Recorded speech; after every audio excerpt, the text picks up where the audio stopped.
My mom said my posture looked awful yesterday. Okay, welcome back to the live stream coverage at the LaserPerformance Team Racing Nationals powered by U.S. Sailing. We're sitting here on about 2,000-pound cleats here on the USS Yorktown in beautiful Charleston, South Carolina. We have the best conditions of the week, 6 to 8 knots of wind. It's a little bit more southwest today, so that's a little bit better. And what a day it's going to be. We've got the 16 best teams in the country, all who qualified from their conference championships. It's really amazing. And no matter what your sailing experience, you're going to love this 3-on-3 format with the colored sails. And it's just going to be a spectacular day. All right, John. What do we expect to see there, Brooks? Well, I think some of the viewers, I'm Brooks Clark, John Rogers. We're going to be on the broadcast with you guys for the next 3 days. It's going to be great. The Team Racing National Championship is one of my favorite sailing events of the entire year.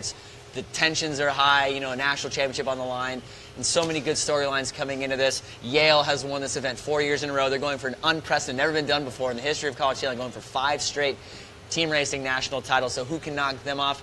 A lot of good teams out there. I think one of the favorites to do that would be either Boston College or the Naval Academy. What a story they've been so far. Navy OWA is one of the programs right there, right in the mix. OWA seems to be at the Team Race National Championship, but historically it's never recently been quite able to get up to that level, but this year they've been sailing very well, very strong. I think they're one of the threats.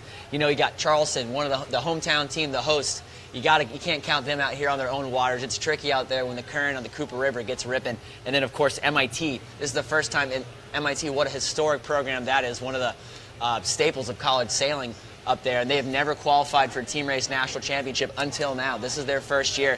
And what fitting it is, the Walter C. Wood Trophy, what all these teams are racing for, is named after Walter C. Wood, who was a head coach, prominent person up at the MIT sailing program way back when. So tensions are going to be high. I think we got a lot of great racing coming for us, John. I was going through the rotation sheet trying to pick out some races that I think are going to be great, but it wound up me just writing down half the rotation sheet, John. I think so many of these races are going to be good. Yeah, the cool thing about Yale is, they didn't win their first nationals until 2013, and now they've run off 4 in a row. Yeah. And Navy's got Patrick Snow, who I think, going in after his junior year, I think Patrick Snow really felt like he should be doing better, and this year he has been spectacular. I think Conference Sailor of the Year for his conference.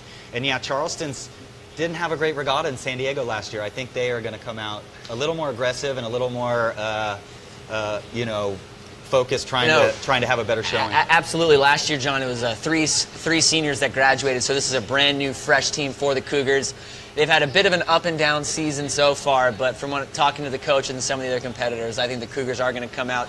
I have them in my Final Four at the end of when it's all said and done. I just don't think you can count them out here in their home waters. There's going to be races that some teams are just going to be baffled by, but I think the Cougars, they're fired up for this one for sure. I was talking to their A-Division skipper, Stefano Pechera, and he's focused. Yeah. Didn't get too many words out of him, so that's how you knew he's in the zone. I'm hoping for some underdogs to come through. I'm really biased towards Hawaii. Chuck Eaton, a kid that grew up in our program, is sailing for Hawaii. They've been a big surprise, so I'm hoping they beat Stanford in their qualifier. Nobody else did that. Yeah. And who else? Northwestern had a great qualifier. Maybe they can upset somebody. Tufts got second in their qualifier. They're ranked 8th in the country and took a second. You can follow those rankings if you want to go to Sail One Design.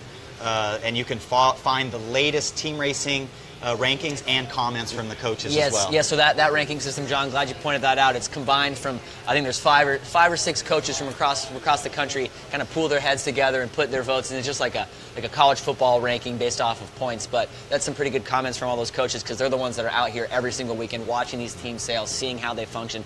But you did make a good point. Conditions. If you look out there now, it doesn't matter what you know about sailing, you're going to be able to follow this 3-on-3 format with these colored sails, and make sure that you are chatting it up on there online, and visually appealing. The best, and give us some pointers on if you see your son or daughter out there sailing. Maybe put their name up there if we haven't mentioned them. We really want to mention these crews especially. And we are live on Facebook as well, on the ICSA Intercollegiate Sailing Association Facebook page. So if you'd rather tune in that way, feel free. But John, you made a good point talking about the upsets. Hawaii. There's a lot of teams out there. You can kind of, just going through top to bottom, 1 through 16 teams, you can kind of start to break off who might not quite be up to snuff with the rest of the regatta. But it's when it gets tricky because, so the regatta format's a single round robin all the way through. Every team's going to race every other team once. And then it's going to break off into a top 8 and a bottom 8, a gold and a silver. So it gets tricky when we start dialing down into the 7 through 11 teams. A lot of teams aren't going to make that gold round. So what's going to come down to, in my opinion, you see it all the time at Nationals last year, there wound up being a 3-way tie for that last place, and they had to do a sail-off between, I believe it was Brown, Dartmouth, and Old Dominion. So what happens is there's going to be races, you know, these teams that are great sailing teams, like the Hawaii, like you said, Eckerd, even Wisconsin, are going to beat some teams like the MITs and the Tufts just because it's team racing, crazy things happen, maybe a late umpire flag, and those are the races that you just have to win. So I think races like that, that's when it's going to start to get a little bit wonky in the rankings. We'll check in, of course, we're going to graphics on the screen with you guys if you're not tuning in to the live stream or to the if you're not following along on tech score, excuse me, we'll have graphics on screen for you guys so you know up to the minute who's in what, and that's definitely going to be the spot to watch. That 7th, 8th, and 9th place, I think that's going to be the hot zone today. So my question is now is, you know, we have one of the highest tidal coefficients of the week. You know, the magnitude of the tide is rated on a scale that's called the coefficient, and these next 3 days are the highest coefficient of the month. And so what is the current play a factor in team racing? Well, we were talking to PRO Ryan Davison earlier today, and it sounded like they were obvious. So going into this regatta, they had 2 courses set up. Here in Charleston, we call it the Cooper River Double Modified Cross-Current Port Triangle, which is a lot more fun to say than it is to say. And we'll do that this afternoon when the tide's ebbing. So that was the intention. However, last night, the coaches and championship committee decided to strike that from the SI, so that is no longer a valid course. They will be sailing the digital end that every sailor out here is accustomed to. I'm not sure what the thought process was behind canceling it. I'm not opposed, but Ryan did say going into the racing today, once the current starts ripping one way or the other based off of how the course is set up, they will absolutely compensate for the current, meaning we might see one very long offset and a very short downwind. Okay. They will compensate for the leg based off what the current's doing. Yep, so with the way the wind is now, and with the current now flooding, so we have the current going on your screen from our left to right towards the bridge that you see there, and that's going to be until about 10:30. Yeah, John, we're saying... and then we're going to start seeing it go the other way, just like yesterday. Yeah, we're seeing the high tide around 10 a.m. today, which is just about now. So I think this is going to be a slack because it's going to be all day. Low tide isn't until 4 p.m. The intention of the race committee, they were saying, again, we were talking to PRO Ryan Davison earlier this morning, he said the intention was to get to race 96 today, which is all the way through 16 flights. So that's going to be a lot of racing. Yeah. Might be a little ambitious, but I know they've been firing off races. And we're hearing starting horns right now down there at the starting line for our first race. We're going to have the Boston College Eagles sailing against the MIT Engineers. Boston College in the red sails, 1, 2, 3. MIT in the yellow, 16, 17, 18. There are 2 fleets of boats out here, Z420s and the CFJs. The CFJs are going to be the boats with the lattice, if you will. I don't know what pattern you want to call that, but those are the full colored sails, while the Z420s are the ones with just the tips and ends of the sail being colored in. Yes, lattice. I think that's a pretty good word. I don't know if it's in the dictionary, but I had to dig deep into the Brooks lexicon for that one, John. You're the grammar man, grammar master. Well, what do we got? 5 knots? I'd say it's about 5 to 6 knots. And it's pretty consistent. You know, yesterday we were seeing it from a little more right direction, John, but some heavy puffs were coming through. It was a very patchy race course. Yeah, maybe Kent can put up the windy TV for a second, or after the race or something. Another storyline John forgot to mention is Hobart Williams Smith. You know, a great program historically, especially in the last 2 or 3 decades, but they've been absent from this regatta, I think, since 2013. So it's good to see them back here. I know they're definitely got some talented young sailors. So I think they're going to be one of those teams that's definitely going to wind up in that top 8. But I think we're going to see how they shape up, and it's all going to be awesome racing, John. So again, coming into this first race, Boston College in the red boats, MIT in the yellow. Seeing them start to mix it up pre-start right there on the right-hand side of your screens. Current, again, is pretty slack, so I think this is going to be pretty traditional team racing tactically, but I think it's going to happen as the current starts to pick up. We're going to see these teams some of these teams are going to struggle to adjust to the starting sequence and how they set up. If you are watching on the screen, the race committee boat is sitting there.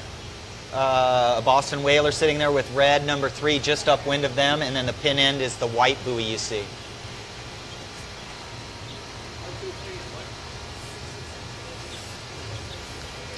Number 3 doing a dip start here with the slightly incoming tide. So MIT placed 3rd at their district championship, at their district qualifiers here. Boston College, Tufts, MIT sneak through, and Yale, of course. So this is a little NISA rivalry. These teams are no love lost between these two teams. We're seeing MIT in boat 18 start to look very confident out there in the pin, but look for boat 3. It's a little hard to see who the sailors are in each boat. That might be Scotty Sinks in boat number 3 right there, looking very controlling. We are seeing a little bit of current effect. Look at these boats start to drift down into the pin. Boat 18 might have a little bit of trouble here if they can accelerate it around. And it looks like boat 18 does make a little bit of contact there with the pin, so of course they have to sail it. And boat 3 appeared to be over. So yes, we had 3 boats over. 3 boats over for MIT. That's not what you want. All 3 of your boats over and chasing early here for the engineers. Yeah, I was impressed with Erica Reinecke there. She actually had to do a jibe around in less than 30 seconds, and you know, at this level, that's great. A younger level, we teach kids never jibe around with less than 30 seconds. Well, no, Erica Reinecke, obviously no novice, as she last night, not only did she win A Division at the Women's Nationals, where her team placed 2nd, she was actually crowned Quantum Women College Sailor of the Year. So she's already got 4 days of racing under her belt at this venue. So look for her to be one of the fastest boats out here today, I think, John. Absolutely. 2nd place in the U.S. Olympic trials behind Paige Raley. 4-time woman single-handed laser national champ. I don't know if that's ever been done before. So this year she will be a co-ed All-American. Oh, absolutely. I don't doubt that one bit. So it does look to be a little light up there. You see a lot of the crew sitting in the boat. But I think there's not a whole lot of current affecting the race course right now, so I think this is going to be pretty standard for the day. Maybe a little bit of, we're starting to see it. You can kind of tell a good litmus test if you look at some of these anchored boats, the race committee boat particularly. Typically a boat, just points directly into the wind if there's no adverse current, but that boat is pointing directly up the Cooper River. So I think we're going to have we do have a bit of a ebb tide right now. Actually, it's already switched. That's a good observation. Yeah, it definitely starts to switch shallower waters. The good news is we have about a 7-knot puff rolling down just to the left middle. So we're anticipating the breeze here in Charleston. What you like to see is that sea breeze, which comes in from the left side of the screen, pretty much where that cruise ship you're looking at right now. That's pointing pretty much directly south-southwest. So that's the direction we want the breeze to come through today. And I think over the course of this afternoon, as it starts to heat up, we're going to see the breeze clock left a little bit. It did come in a little bit later than anticipated yesterday, but I think that was because there were some cells and frontal remnants from those storms that they had earlier on in the Women's Nationals. It is not uncommon to go to an event and have the locals saying, "It is never like this here." So what we do is we go to events and we ignore pretty much everything as much as we can. We try to get a little local knowledge, but I mean, professional sailors you can listen to because they're sailing 7 days a week. But if you're a weekend warrior, a lot of times you're not in tune with the 7-day cycles that go through. I mean, and so we get variances at almost every regatta. As an alumni of Charleston myself, so apologies if I get a little into some of the Charleston races, folks. I apologize in advance, but it's every day here's a little bit different. Yes, there's traditional shots and things that you'd like to see, but it does get a little weird sometimes here in Charleston, especially with the current. So if you don't know what's going on right now, if you're not an experienced team racer, essentially Boston College right now has a 1, 2, 5. And that's a winning combination against the 3, 4, 6. So they're well on their way to winning this. So if you're a little novice to team racing, how these teams know when they're winning or losing, there's essentially a set bunch of plays, different combinations the boats can be in, so they know they're going to win the race. This play right now, it's called a play 1 for Boston College in the red boats. 1, 2, or 1, 3, anything. Is a clinched race. The points will be such that no matter how the other boats finish, if they have a 1-2, they will win the race. So what we're going to start to see, boat number 1 for Boston College is going to grab one of these MIT boats and just start gapping, and make them hurt, and just putting them deep, putting their 2 teammates in a launched position, so they don't have to worry about anything going on behind them. And at the end of the day, in case something goes completely awry, a weird shift or a light spot or someone comes in real hot, you're going to have one boat definitely in 6th on the other team. So it's a little bit of presence of mind thing, John.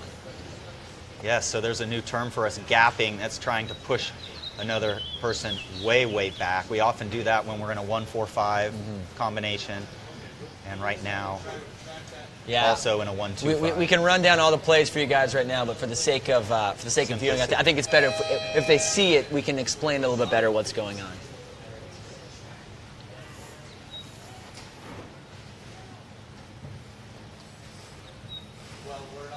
So flopping back over to the start real quick, we got Eckerd in the blue boats, Oregon State Beavers in the orange. That's nice. The Beavers are in the orange boats. They're an orange and black team out of the Northwest.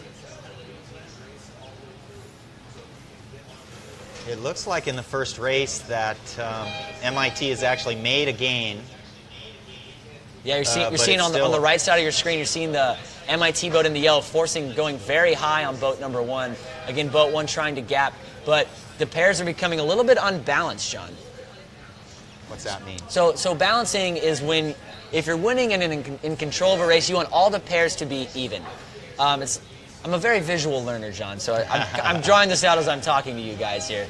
But basically, you want all the pairs to be even, so you don't have to worry about one of the other boats getting ahead of one of your teammates. You want it to be completely flat, and I think Boston College is actually doing a little bit better job. They've adjusted. You can kind of almost see like a straight line pretty much directly downwind for Boston College. You did just hear that loud whistle. An umpire appears to have flagged one of the boats. Again, the blue boats are the Eckerd Tritons. Orange is Oregon State.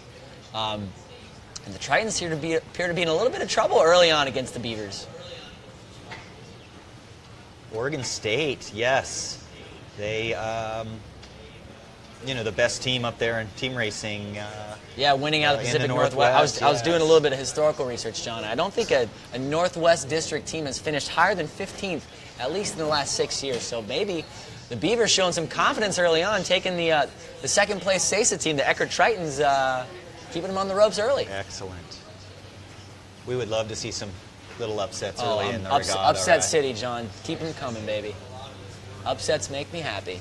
So now we've got the 1-2, what is it, a 1-2-6 now? Yeah, 1-2-5 for the first race. Yeah, good point, John. So the Boston College appears to have lost their gap. They had that boat in the 5th we were talking about earlier, trying to push them back, keep that gap presence in mind, but it appears as though MIT might have been in a position to shake them.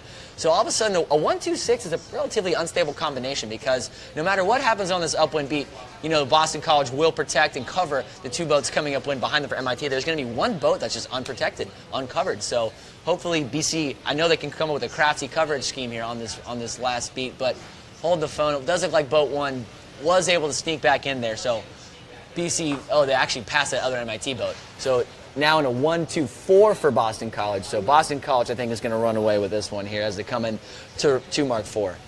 Will they do a gap there on the next 2 guys if they can? Yeah, I expect to see boat 1 put a little bit of a handbrake on. They're going a little slow right now, but I don't think it's not on purpose. You'll see boat 1, taking their time with this mark rounding, of course, making the other boats around the mark right behind them not to foul. So we're going to see a big luff here with boat 1 around the mark. Keeping boat 16 very high, or 18, 16, I'm not too sure. But keeping them high and just starting to put that gap in. Yeah, the current's definitely showing signs of going out. That race committee boat swung around, the Eckerd boat catching the pin end on their rudder. Took a long time for these boats to get around the leeward mark. The water's already starting to move. Yeah, and we are seeing a little bit of darker water up the river, so it might be a little bit of velocity increase here soon. And as the current starts to rip more, John, you're going to want more breeze to counteract the current. One thing I think that happens with this wind direction is I think that we are a rebound. I don't know if you're familiar, like on a beach where waves. Reverb, you mean? Yeah, and so reverb. Oh, you're brilliant. The wind hits the ship here. It bounces the wind back. It actually creates like a picket fence effect a little. So we're actually in lighter wind down here. I think part of it is the ship, actually. It does get a little tricky. You see some of these teams, hanging out down here right pretty much below us. We could probably throw stuff at them if we wanted to. But it's careful to not get too close because it does get really close to. It gets a little funky here underneath the Yorktown, literally underneath it, as the aircraft does have some overhang. Okay, so BC going to walk away with that first race. Yeah, and checking in at the weather mark, it does look like Eckerd has been able to claw their way back against the Beavers here. Eckerd in blue, Oregon State in orange. Earlier we saw Eckert spinning off the line and chasing. But it does look like Eckert has put themselves in a position to claw themselves back into this one. So around Mark II, Eckert has a 1-2-4, it would appear, but they do have some beavers right nipping on their heels. Yeah. And, you know, we just saw the judges in there, and we want to interview Steve Wrigley, the head judge, at some point. But what is the judge's role in your mind? What's important about having Great question, judges? John. We haven't even talked about the umpiring, how the process works. So team racing, there's obviously boats come into, you know, situations and crossing, and so many of the rules come into effect. So what team racing does, which is fantastic, it keeps people out of the protest room. It's instantaneous. So if there's a contact incident between two boats on opposite teams, one of the boats can hail protests, get the umpires involved, and they can either delegate a flag, a green flag, which means the umpire's eye is that they saw no foul or the umpires couldn't agree, or a red flag, which means if there's a blatant foul, the umpire can throw a red flag at a boat, penalize them with 2 penalty turns, which is pretty detrimental. So what the times we'll see, if there's an incident between two boats, one of the boat, if they think they might have fouled, they're just going to rip off a quick 360 sometimes because, of course, you know, a little bit of ego comes into play. You know, you think, I'm not wrong, I didn't foul there. But the smart team racers sometimes just will whip a quick 360, get over it, get on with their lives. And then it's faster to do a 360 than to argue and yell and wait for that umpire call to happen. Yeah, again, for those that don't have experience with team racing, you notice it's not a real boat speed race. So it's a position, and you'll see that as they you know, affect each other's wins and all these things. So you'll see even a penalty turn, you can immediately get right back in a race because your teammates will probably slow down if you're not in a winning combination. They will start to slow the race down to try to get back into the race so you can make up that distance. Yeah, absolutely. So at the finish here, we got BC didn't get that race over at MIT. Throwing it over to the finish start line right now in the pink boats. In the pink boats, we have the Navy midshipmen, and in the green boats, yeah, I'm a little colorblind, folks, so if I messed that up from time to time, I apologize. But we got the Wisco Badgers.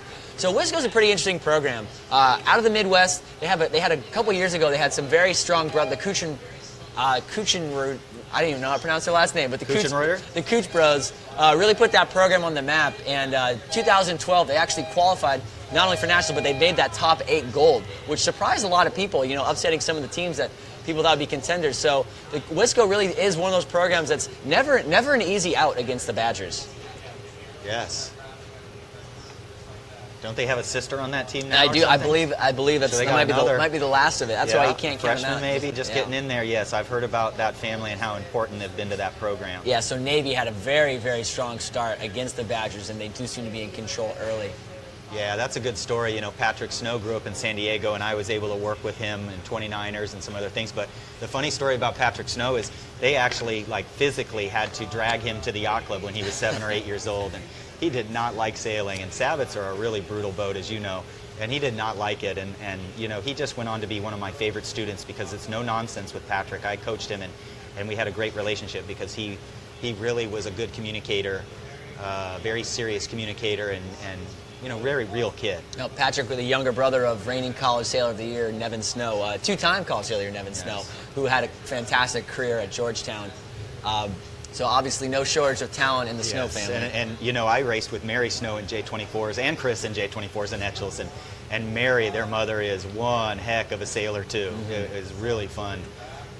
She is extremely skilled sailor, and she holds you accountable too on that boat. So Navy seems to be cooking up wind here against the Badgers. But the thing about team racing, John, that I've found, it's not the thing. There's a lot of things about team racing, so I'll say that a lot, just the thing. But there's a lot of things historically about team racing in my mind. No race is ever really over. Like, I've been in races where, you know, it's like this, a 1-2-3 kind of runaway situation right off the line. All of a sudden, something happens. One of your teammates gets flagged for kinetics, for rocking by an umpire, 2 of your teammates, and all of a sudden, you got 2 teammates doing circles while the guys that you were just taken out behind the woodshed are coming in hot right behind you, and you're looking over both shoulders saying, what happened? Oh, there you go. You get to see a boat actually turning backwards to go affect the team behind.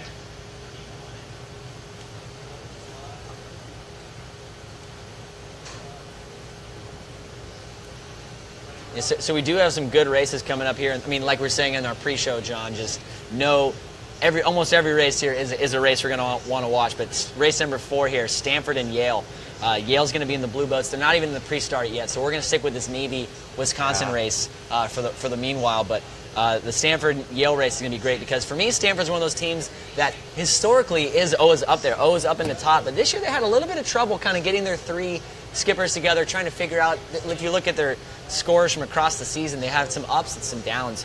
So I think this litmus test right out of the bat against Yale is going to be a really good indicator. I do think Stanford is going to be one of those teams that does make that gold round, but I think it's going to be Yale as their first race. It's going to be a nice little litmus test to see how they size up. Absolutely, and you see on your screen there, you've got a 1, 2, 4 there for Navy, and that's 7 points to the other team's points. What is that? So you might be hearing some horns there. That will be the horns of the upcoming Stanford-Yale race. So we're going to stick with this. If you're just joining us, that Yorktown, that large aircraft carrier is where we're coming to you live from here at the LaserPerformance College Sailing Team Racing National Championship. And you're watching the live stream powered by U.S. Sailing.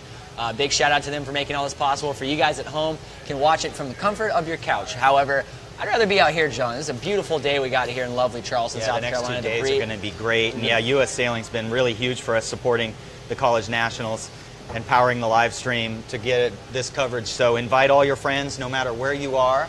Invite all your friends to get online and make sure that you follow the live stream and follow all the other mediums of Facebook and Snapchat and Twitter and Flickr. And if you join today, you can receive, if you join U.S. Sailing today, you can receive a free U.S. Sailing College Nationals t-shirt. So go to ussailing.org, join today, and you can do that. And the other thing is that U.S. Sailing really wants to promote the U.S. Team Racing Championship, not a college event, but the Hinman is the National Team Racing Championship. So look into it at ussailing.org, put a team together, try to get into the Hinman through your qualifiers as well. So thank you again to U.S. Sailing. No, U.S. Sailing has done a great job of really embracing the team race culture in the United States. We churn out some of the best team racers in the world, and that shows as we have teams that go over to the UK to size up with the Brits. And we won the Wilson Trophy. We've won a couple World Team Race National Championships on teams that are completely 100% college sailing alums. So great to see U.S. Sailing getting involved here at the LaserPerformance Team Race National Championship. And the Hinman, John, I've done it 2 times now. Getting second once, close to winning. Always the bridesmaid, never the bride. But it's just such a fun event, and it's a great mix of the best college team racers, some of the young guns, some of the high school sailors, and then some of the alums. That's when they all come back, like myself. Just come back and have fun, and it's just great team racing. Yeah, didn't you mention a couple that we're hoping to get up here as guest commentators, right? Yeah. I hope later on in the week we're hoping to get some of these alums that are coming back. Some are coaches, some are just involved in the sailing community.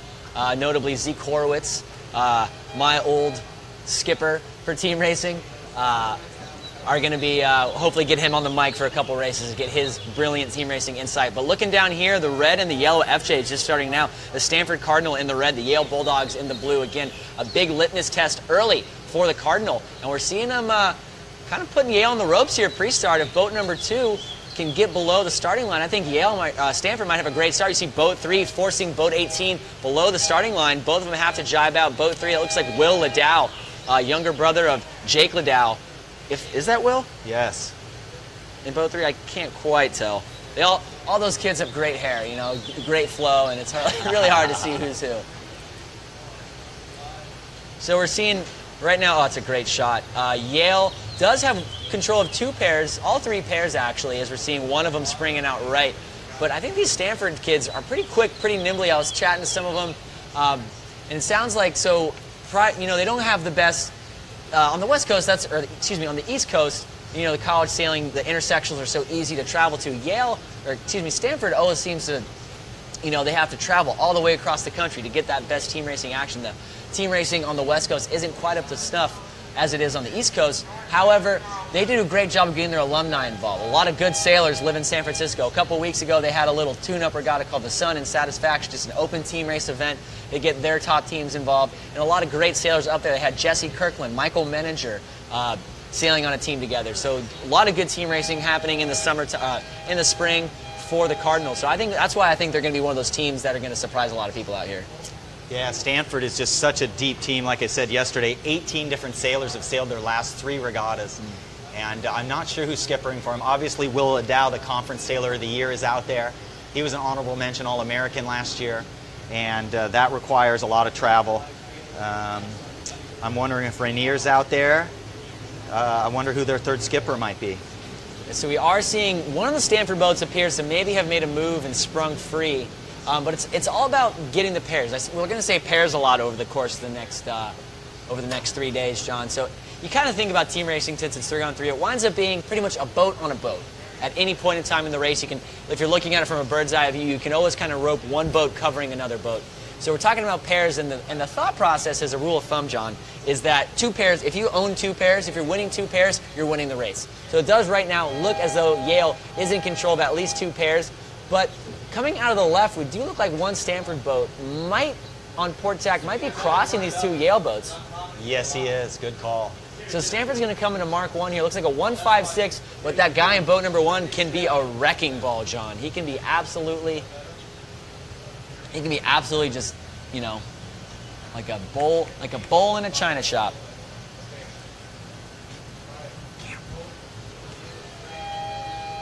Can he go to the other? Yes. Yeah, so we're seeing boat number 3 there for Stanford. It does look like one Yale boat squeaked through, but boat 3's always looking behind him already, looking how to make that gap, get his teammates in boat number 1 and number 2 back in the mix. And you see him slowing down, taking his time, trying to set himself up to make a big play coming into Mark 2. And it was Jacob Rosenberg in boat 3 there.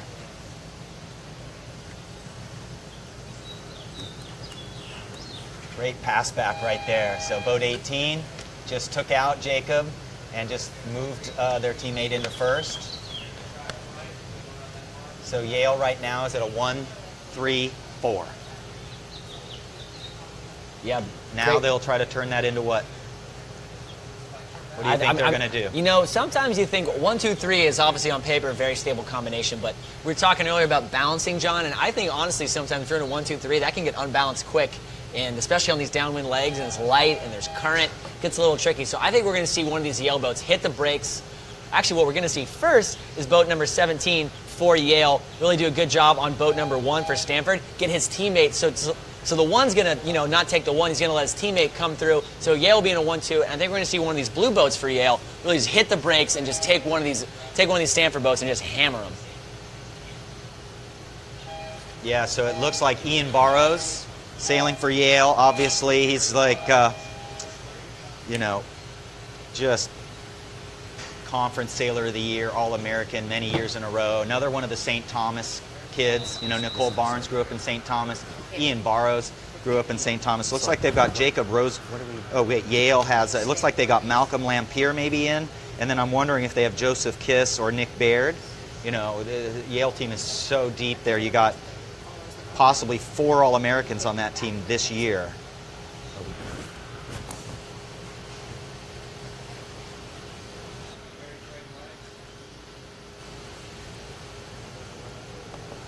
Yeah, so it does look like Yale's in a good position coming onto this downwind. However, that Stanford boat, on the farthest left Stanford boat might be still in first ahead. And especially coming into Mark 3, that's when the most action tends to happen on a team racing course, John.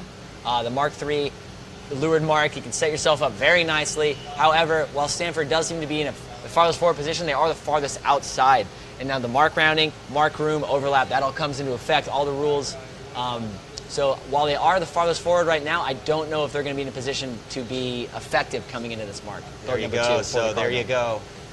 Sail number 2, we think, is possibly in a 1 right now, but they're also right now in what I call the slow death position, downwind, lined up with the boom of the boat to windward. Even though they're not right on your wind, slow death position is not a super strong position, especially. I won't go into overlaps. Go into overlaps, Sean.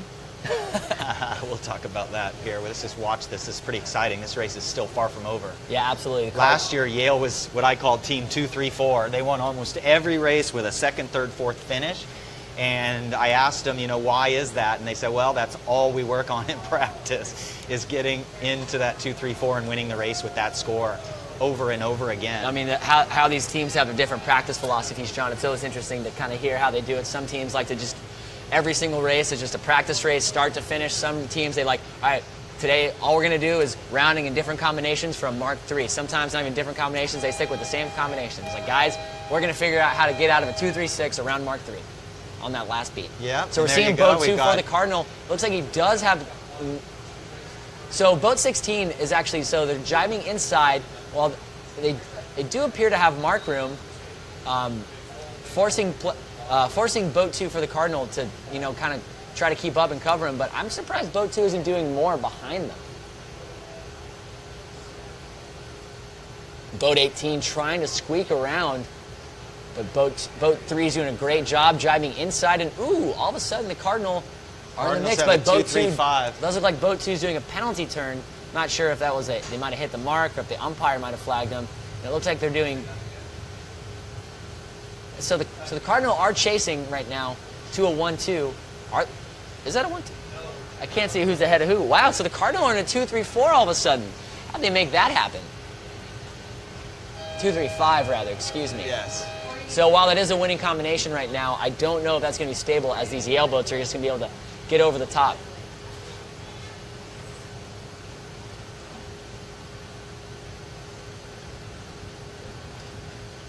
Yeah, Yale just, since Zach Leonard took over that program, obviously his team racing experience and everything has been so instrumental in that. And, he's got that pipeline of sailors coming out of St. Thomas, Virgin Islands. Yeah. In my opinion, the best youth program around. I mean, I go down there because I have family there, and I also go down there to work for North U doing clinics. Wonderful place, and man, those kids practice. No, they really practice. It's getting a little light right now. You're starting to see these boats kind of struggling to get going around the leeward mark. Yeah, they just had Grace Ann Nicolosi, a freshman, just get U.S. Sailing Association Sailor of the Month. Because she skippers and crews at Yale, and she's a freshman. She got Rookie of the Year in the conference, and to get U.S. Sailing's award as a college sailor is like, no one does that. Yeah.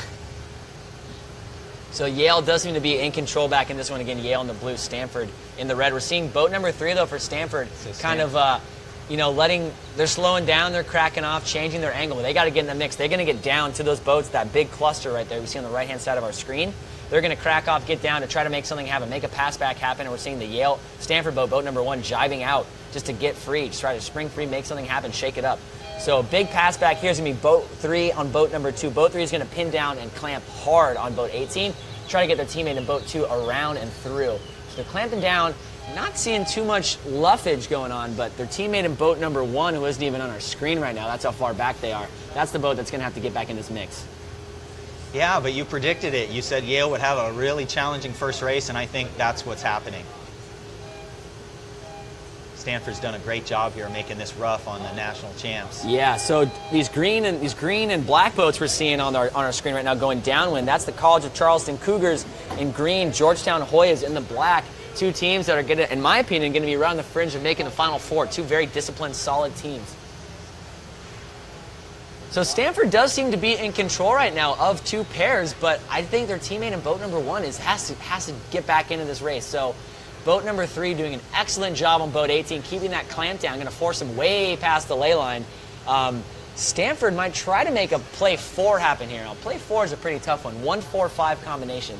It's a little risky sometimes, especially this late in the race, but something crazy might happen. Ooh, Stanford might be in a position to take a 1-3. We're seeing boat 16 do a double hitch up right there. Going to clamp down very hard on boat number 3. You're going to see him tack, faced him right there on boat number 3. We're going to see him rag, luff, and just make 3 hurt. Yeah, clamping down hard on him. Coming up to the finish against Stanford in red, Yale in blue. Stanford is in the 1 right now. Boat number 2 is the first place boat. It's all about the overlaps. Their teammate in boat 1, it's just, this is so painful to watch because his teammates are doing everything that they can, but they're just too deep right now. It might just be too little, too late for the Cardinal. So Stanford's going to cross the line here with the 1, but Yale's going to get a 2-3, going to big shoot from boat number 3. but I don't think they got that. I think Yale's going to win this one with a 2-3-5, which is a very unstable combination. Wow, that was a challenge. But they are going to get the win. Let's see if we can throw it down to the leeward mark. Georgetown and Charleston. Charleston in the green boats. Oh, that was exciting. Georgetown in the black. Two teams, again, I think are going to be in the mix for that Final Four. Charleston was in control for most of that race downwind, and they do seem to be in a very solid 2-3-4 around the leeward mark, making their way up to the finish.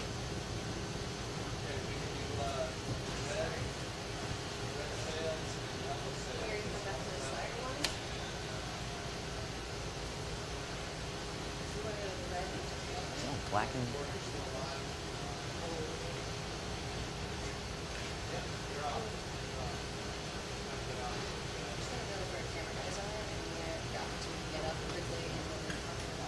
I see that yellow and black race going on up there.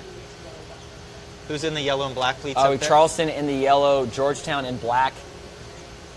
Charleston was in control, but the Hoyas seem to have gotten a little bit of mix-up here, a little bit of blown coverage maybe on the Cougars coming up. That play two that they are in, it's very tricky. Try to make it flat.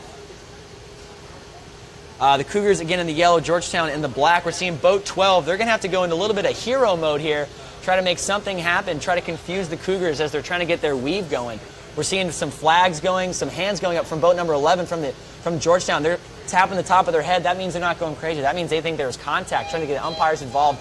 So let's see if we can get the umpires in that red boat. We'll see a flag from them either way, I think, very soon. I think the penalty was just done just to be safe. By boat number 6 for the Cougars. That's one of those things we were talking about earlier, John. They don't want to get the umpires involved. It's better just to do the circle, either as an admission of guilt or just get it over with to leave it out of the race. Well, Georgetown did get second last year with Nevin Snow and A.J. Ryder. Wow. So Georgetown gets the 1-2 here against the Cougars. Not quite sure where that went wrong. We're pretty tuned in on that Stanford Yale at all of our eyes, but Charleston in command of that race the entire time, blows it right there at the finish. Yeah. Big win, big confidence booster for the Hoyas to get back into that one. Absolutely, yeah. Yeah, the other sailor for Georgetown there, Campbell Delescu, a sophomore, had a great season as a freshman, and I think he had a pretty darn good season this year too. Mm-hmm. Oh, Campbell's a great kid out of my hometown, my home club, Newport Beach. Always one of those guys, just always sees smiling. He's always just happy to be here.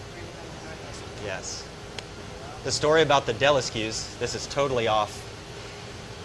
That has nothing to do with this regatta, but he lived next door to Jurgen Klinsmann, the national soccer coach. Really? Yes. So Bruce Delescu, Campbell's father, and Jurgen are friends. Former national soccer coach. Yes. Has since been relieved of his duties. Yes.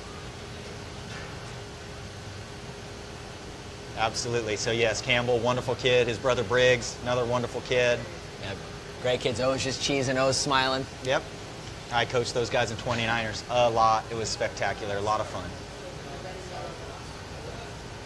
A bit of a fun one coming up here in the pre-start. 1:30 horn just sounded. We're going to have the Northwestern Wildcats in the black boats. The red boats. Red 1, 2, 3, and Hawaii, the Rainbows, in the yellow. Two of those teams that we were saying, could be feisty against some of these big teams. Might get that upset. Might chip it off. So let's see how they size up here when they go head-to-head. Yeah, the thing about Hawaii, my kid Chucky, who sails for Hawaii as a senior, he got Sportsman of the Year for the Pacific Conference. Really? Yeah, and Chucky flew 8 times in 6 months. Wow. To the States. I mean, and that's just not flying. That's a 5-hour flight right there coming from the islands. Yes, so he traveled a lot. He really wanted it this year, his final year over there. His coach over there, Andy Johnson's done a great job. Yeah, with a lot of California kids sailing out of that program. And what a fun program. Hawaii dominated the early 2000s. They had Brian Lake, just a legend, if you will. Absolutely. Won A division, I think, 3 times at the Nationals, including his freshman year. So Hawaii, definitely one of those fun programs. Obviously, you don't see him too much on the East Coast because that's 20 hours of traveling round trip. Of course, that exhausts the sailors and just gets a little expensive. Yeah. But Hawaii is definitely one of those fun programs, especially if the breeze picks up here. I wouldn't be surprised. That's when I think they're going to be more in their element. Hawaii, obviously a breezier venue, warmer water, warmer winds. I think they might feel right at home if the sea breeze starts cooking. Yeah. And again, Hawaii in yellow, Northwestern in the red. Northwestern in a bit of 3, 17, and 2. So it looks like two Wildcats and 1 Rainbow are going to be over early here. Boat 3 might have should have jibed there, as they're going to have to tack around just to get through that starting line. And Hawaii in control early here. Yeah. I know I have a million stories, but I have a million. I have a no, million, John, I love the stories. I have a million Brian Lake stories, but he's now our coach at Coronado High. Is he? Yeah, 3-time national champion. His crew, Jennifer Warnock, was the best FJ crew I ever saw, and they did win college nationals 3 times. I mean, Brian together. was like what, 200 pounds, so He she had to be very technical. Yeah, and he sails heel to windward, which is crazy. But in 2003, when I sailed the Snipe Worlds in Sweden, Brian Lake was 22 years old, and he started at the pin every race and banged the left corner. And he won a couple races. But the story is at the end of the day, he would come in, this was 14 years ago, he would come in and he was strapless kiteboarding off the beach. So he's one of the pioneers of strapless kiteboarding. Absolutely. I think last year in the San Diego Nationals, he was a couple of our shots, you could see him ripping around on his foiling kite. He's formerly number 2 in the world kiteboarder. It's a small person sport now. You know, you've got to be a lot smaller than Brian now to really be able to compete worldwide. Brian, definitely a legend, put that Hawaii program on the map. Absolutely. Oh, you should have seen him in high school. Oh my goodness. I mean, that was kind of some golden years of West Coast sailing. USC had so many great sailors. Mikey Anderson was a little bit after that, but you know, they had Essie at Dalton Bergen. Had a great run there for the Trojans, and then Stanford, of course, has always been a staple on the West Coast. So that's kind of one of those things you hope to see coming back soon. Even San Diego, like UCSD, USD.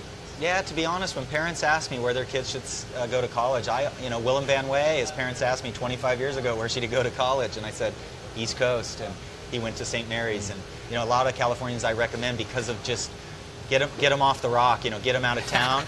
But more than anything, it's just that every weekend sailing is the way you bond with people.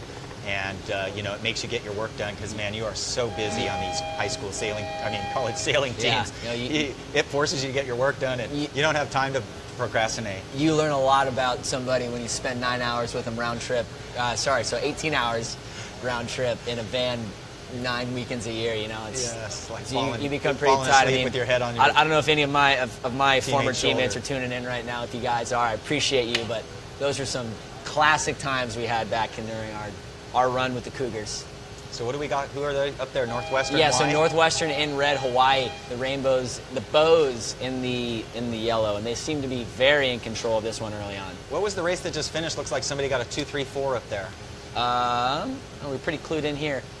We're just chatting. Got carried away chatting about the Warriors, John. That was Hobart William Smith in orange and ODU in green. So ODU must have taken that at a 2-3-4. Curious to see how that one ended up. ODU, one of those teams that's very hot right now. They won the Zambecki team race at home. Rampage, they didn't win their qualifier, but they were very much one of those teams that no one really wanted to race. Just always frisky, the Monarchs, well coached, well disciplined, and they got some young bucks out there that are certainly making their presence known. I think they're going to be on the, you know, we're talking earlier in our show, John, what's that last team in? There's going to be 2 teams left out of the gold round. They're just too good. I think ODU is going to be on the inside looking out. I think they're going to be that last. I think they're that last team in. Excellent. Losing that tie-break 3-way sail-off for the last spot in last year. I think they've learned from their lessons. They learned from their mistakes, and I think they're going to. Yeah, they got the coach of the year for Mesa, Mitch Brindley, and the president of ICSA. Yeah. And they lost Esteban Four, you know, a couple-time All-American. They lost him last year as a senior, and man, you're right. Winning that team race was a big deal. And so hold the phone here on this rainbow, on this Hawaii Northwestern race. Boat 1 for the Wildcats, getting a nice little puff and getting their presence known. We were talking earlier about, John, one of these boats for the rainbows should have been gapping already. They're already doing it wrong, you know? All of a sudden now boat 1 is the threat to boat number 2. And if boat 18 had just decided early just to take a boat and just take them to Fort Sumter, you know, this would be a different conversation. But now all of a sudden, boat number 1, the thorn in the side for the rainbows.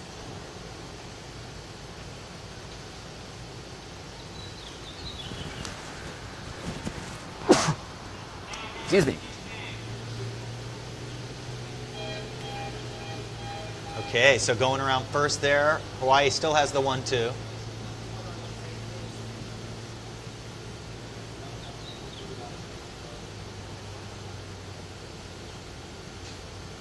But boat number 1, I mean, based off of what I've seen so far from Rainbow, they don't seem to be 100% disciplined in their coverage scheme, so I wouldn't be too surprised how, that's a gift. Boat number 1 for the Wildcats Spain. That gives them a little bit more presence of mind. But man, that's a gift right there. I think head coach Andy Johnson should be talking to them about how they should cover their opponents a little bit better and really stick to the more disciplined team racing mantra. Maybe a little bit too much island time out there out in Hawaii, John. I don't know, but yeah, I'm still fired up about the Yale-Stanford race, man. Yeah. I don't know why I was rooting for Yale. It was like I was feeling worried that Yale was going to lose that race, and I should be rooting for Stanford, I guess. No, I know almost all those kids. We're all about the upsets here at the LaserPerformance Team Racing National Championship here. And thank you for joining us on the live stream powered by U.S. Sailing. That was a good race. Got the blood going early, John. That got the mojo working, man.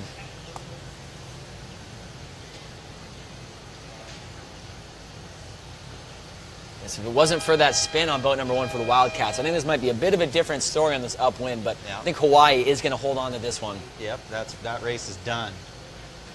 Looks like there's enough pressure to get across the line.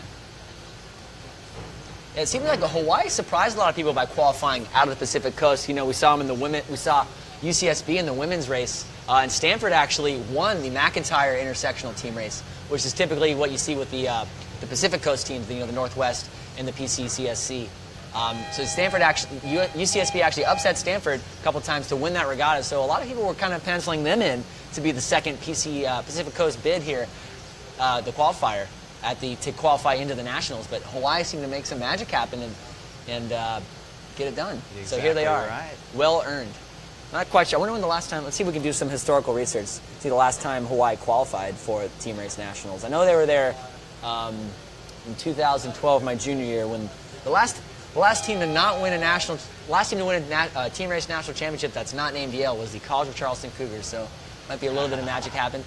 Not to be too humble braggy, but I was on that squad, so that's always fun to come back with the gang and. Well, if you've done it, it ain't bragging, team I guess. racing. You know, I was not going to be like I was one of the rock stars or things that we have, but I was a heavier crew, so I was part of the slog. I was more of a glue guy, John, off the bench. Keep the morale high, keep the raps coming, the food, keep everybody happy. So. Oh, snack-tician? The snack-tician, don't do a crappy job well. Yeah. So that's an important person to have on all these teams. That's how I got my nickname, Bueno. I did all the crappy jobs, and when they asked me to do it, I'd say Bueno. And I did too many crappy jobs well, but that's how I teach kids these days, and it seems to work with a lot of them. Hopefully Cooper's on the 18 for Oracle today, racing in the America's Cup. There you go. Yeah, he's probably the number one Bueno program follower. He just started as a maintenance guy with Oracle. Perfect. So throwing it over to the start right here, in the pink we got Navy, and we got Boston College in the green. Two teams that I think are going to be two Final Four. We'll see them very late in the regatta making that Final Four. So this is going to be an awesome race early on here. We're going to try to stick with this one all the way. We're seeing some pink boats early for Navy. A lot of OCSs so far at this regatta. You think they want to be forcing them over. Of course, that always becomes a factor. But I think Kern's playing a lot more into it now. We're seeing a pretty strong ebb tide. And boat number 8 just now clearing themselves to get back into the race. I think what we're going to see is as the day goes on, we're going to see people just sailing better. I think there's definitely some inexperienced nerves. Some rust we're to be still shaken talking off 18 for sure. to 20-year-olds, and no matter how much we think we know, we still have, we'll still be better in 15 years with just more skill and more confidence. Absolutely. One thing about Navy, they have, I know he's in their rotation. I don't know if he's starting today, but Peter Hogan, a Charleston local, actually up there at the Naval Academy. I've sailed Lightnings with his father, Patrick, a couple times. So shout out, Patrick, if you're around or listening. Would love to see you. But yeah, so Navy seems to be chasing early on right now. But one thing to think about on the left-hand side of our screen, we're seeing boat number 9 in pink really in control, kind of getting over the top of that BC boat. They're going to be in a powerful position later on. So we're talking about two pairs, John. So right now, Navy is in a position to be doing well in this race. You got the pair on the left, and while it looks like the pair on the farthest right, the pink boat is indeed chasing that Boston College boat, they are in front of boat number, 14, excuse me. So they are in control of two pairs right now, in theory. So it's a question of how they execute that two pairs. Team racing is all about execution, John. I'll tell you, it's a lot easier to talk about executing when you're up here watching it, commentating to all you folks at home. But man, when you're in the boat, you're just like, which way? Oh yeah, so it gets and then you try to do these moves where you get your teammate to pass, do a pass back, and then the wind dies, or you don't adjust for the current just right, so your execution, all of a sudden, things can go crazy. And so Navy, if boat 9 gets across this Boston College boat, they're going to get a lee bow right there. Boat number 15 But I think Navy's in a position to shake things up here around Mark 2. Again, Navy and Boston College, two teams that I think, in my mind, have an opportunity to dethrone Yale this year. So this is certainly going to be a bit of a chest pumping match right here. So what does the green team do now? Do they just go ahead and do the big 5-6 gap here? Yeah, so the 1-4-5, we were talking about that earlier. This is a great opportunity to see it. So the 1-4-5 is a winning combination, but it's a little tricky. A lot of different ways to skin a cat, John. So some people like to have their 2-3 boats, just chase the one, try to run them down. It's 2-on-1. Chances are one of them is going to get ahead. I think that's a little risky. The play right here, right now for Navy in 7 and 9 is to just hit the brakes and wham. Just double team the two boats behind them, and just make something happen, getting their opportunity. The teammate right now in boat number 8 trying to get over the top of that BC boat right around the mark, and it looks like they're not quite able to do that. So we're going to see the BC boat, while 7 and 9 are trying to make something happen behind them, the boat in boat number 7, Erica Reinke right here in boat number 4 is just taking, is that Patrick Snow? It might be Pat Snow, just making him, gapping him, hitting him deep. So the thought is, so every bit of work that 7 and 9 is about to do on boat number 13 isn't going to matter because Erica's literally taking Patrick to the cruise ship terminal right now. So that's very, very good disciplined team racing. But interesting on Navy, they're keeping boat number 7 chasing boat number, whoever that is for Boston College, way out in front. Typically, you don't see that because that just extends the race. The thought is in team racing, a thought, again, I say that all the time, one of many thoughts. If you're losing, you want the race to last as long as possible. If you're winning, you want the race to be as short as possible. So by chasing, letting boat number 7 push that BC boat in front, that's just making BC go faster to that leeward mark, making this leg last a lot shorter than it should. So finally we're starting to see him hit the brakes, and we're even seeing that Boston College boat slow up just to check in with their teammates. They don't want to get too far ahead because then all of a sudden if something goes cattywampus, they're not in a good position to help out. But right now, 7 and 9, they're going to do a great job here. They're going to start to latch down, and I think they're going to make something happen here. Whereas, again, coming downwind, boat number 8 for Navy and boat number 14, Erica Reinke, we saw her being a little abusive of boat 18. Wow, that was definitely, what do you call that move? All within the rules, of course. 5-6 gap move? What is that move called? Oh, man, there's some creative names that I don't know if we could say on a live broadcast, John, but got a whole arsenal of those bad boys. Yeah. We'll do that on the other live stream after running. After hours. And we're rough. So we're seeing boat 7 commit. You know, they're not really being directly on boat number, these yellow sail numbers. It's a little hard 13. To see from here. That middle boat, boat number 7 and 9, they're being a little soft right now, but I think they're in a position to wait. They're going to wait till they get to mark number 3. As we were saying here earlier, that's when a lot of the magic happens. That's when the most team racing happens, in my mind, on any race. So boat number 7 setting themselves up inside to be a very effective clear out, or pretty much a bull in a china shop to just try to raise all kinds of havoc. Boat number 9 might be eking around boat number 13 right now, but maybe not quite.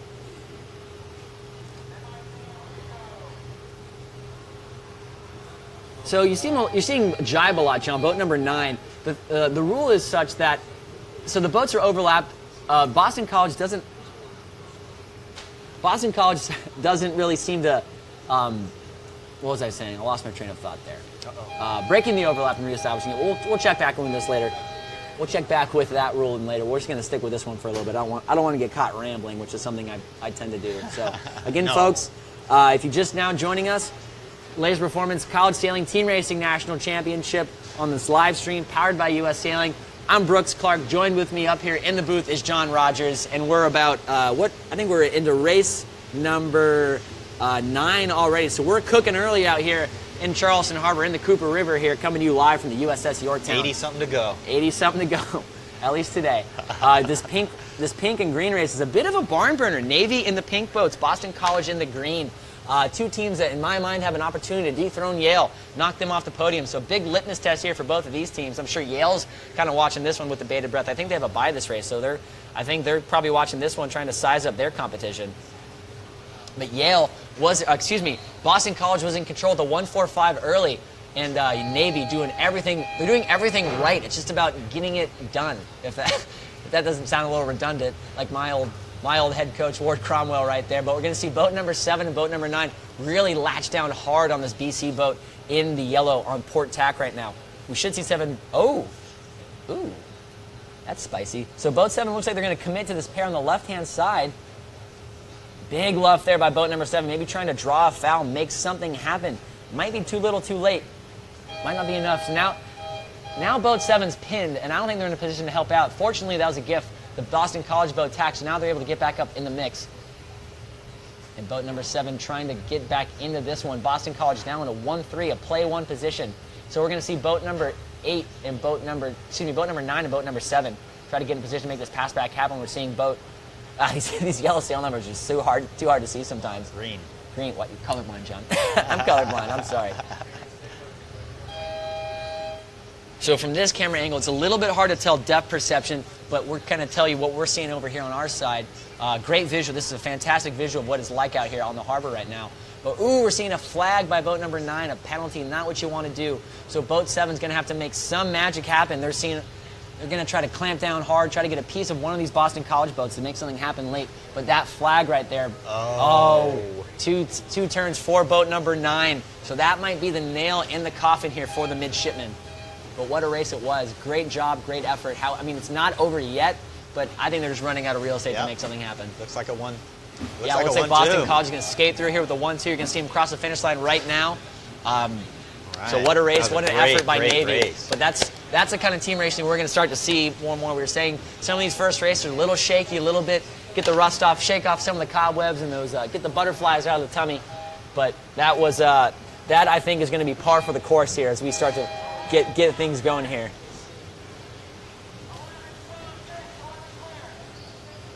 So just now starting this black and yellow race, we got the MIT Engineers versus the Wisco Badgers.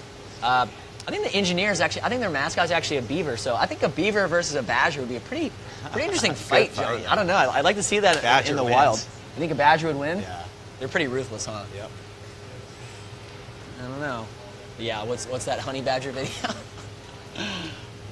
Yeah, again, some nerves, some tension going on. Yeah. There was a really poor return to start here. Yeah. Again, everybody's struggling with we're seeing boat 11 starts. We're seeing boat 11 peel out right now. I'm kind of surprised that MIT boat number 4 didn't follow him. Just letting them spring out free there is a little bit scary. I think you always want to have somebody covered, and I don't know why they're letting this guy spring free. Again, I don't know what they're practicing, what their mentality is. The cool thing about team racing is, while yes, at the end of the day, everybody is trying to do the same objective, it is a little bit technical. There are different ways, like we saw in the play, trying to run down that play 4 earlier in that Boston College Navy race. Different orthodoxes, different coaching strategies, and just different teaching tactics. Look how So beautiful these shots are. that's why it's fun to see how these different teams come together and different ways to do it. As a crew, it's so beautiful to see a crew out here that just moving her body and playing the jib not too tight. It was such a beautiful sail setup on that. Yeah. boat. So we're seeing Not some that matters too much. We're seeing some luffing there on that MIT boat on the left side of our screens, luffing hard. This is what we called earlier. We called that balancing. They're trying to make sure that boat, that black boat that they're covering, isn't actually in front of their teammate on starboard coming in here. And it looks like they did a great job of that. So we're going to see this engineer MIT boat tacking now to leeward of this pair. But they're going to continue to luff and rag on them just to make sure that don't want to have that.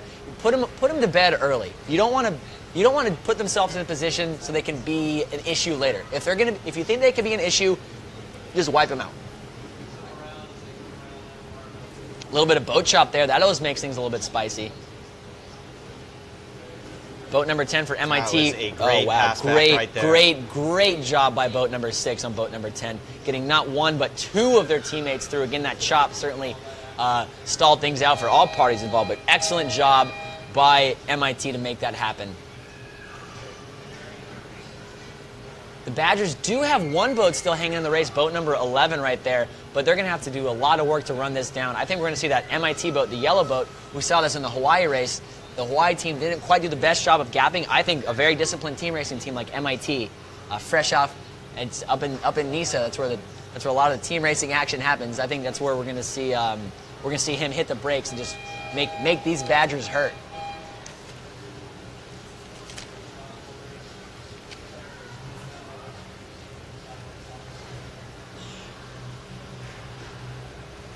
Again, you see the judges there talking to each other. They have an ongoing conversation about what they see. Absolutely. Are boats overlapped? Are their bows and sterns overlapped or not? No, what tack or jibe somebody's on? That's a great point, John. I've done some umpiring myself just because, you know, I love team racing. But one thing they do, how that goes down in the constant dialogue in an umpire boat, you'll notice that there's 2 umpires in each boat. How they like to delegate it, there's, I believe this is fully umpired, so there should be 3 umpire boats on this race. It might be only 2. Can't quite see. I think it is only 2 umpires, so it's not 100% fully umpired. But how they like to do it, there are 3 umpire boats, excuse me. So how they like to do it, they like to, each boat kind of is dedicated to one boat, and then that's the pair that they follow. And then there's a constant dialogue between the 2 boats. Like, for example, I'm in this situation, I'm an MIT boat. You're a Wisconsin boat. So I'm like, okay, you're to leeward. Like, do you agree that you're to leeward to me? Yes. Are you trying to keep clear of me right now? No. Like, and they're talking about the dialogue, what's going on in the boats, as though they're literally they're a personified version of the boat themselves. So the thought is, when it comes to a decision time, if they didn't make a call, it's like, oh no, you just said I was clear ahead of you, so you had no overlap on me, so this is a green flag situation, and that's when they put up the green flag. Look at the Badgers. Look at the Badgers. Getting back into this one, MIT got a little carried away. Some holes, some luffs. Some holes and some lulls, excuse me. So all of a sudden, MIT has not put themselves in the best position. We've got a couple Wisconsin boats knifing through. If those inside boats on the right, the farthest right boats on our screen right now, boat number 4, he's going to have to jibe and do a lot more work than he was hoping he'd have to do in this race, John. But you got a pack of what's a pack of Badgers called? But you got whatever they are. They're coming in hot right here. You know, it looks like it might be close right now, but just a couple moves of the tiller, and I think MIT is going to be a lot more comfortable. But again, team racing is all about recognizing and executing. And we're seeing boat number 4 start to jibe to reestablish an overlap. He's going to clear these boats out. His teammate in boat number there, yep, there's the execution we were talking about. So his teammate gets inside, and now that 1-2, that iffy 1-2 is a little bit more solid. But again, 2 Badgers right on their heels.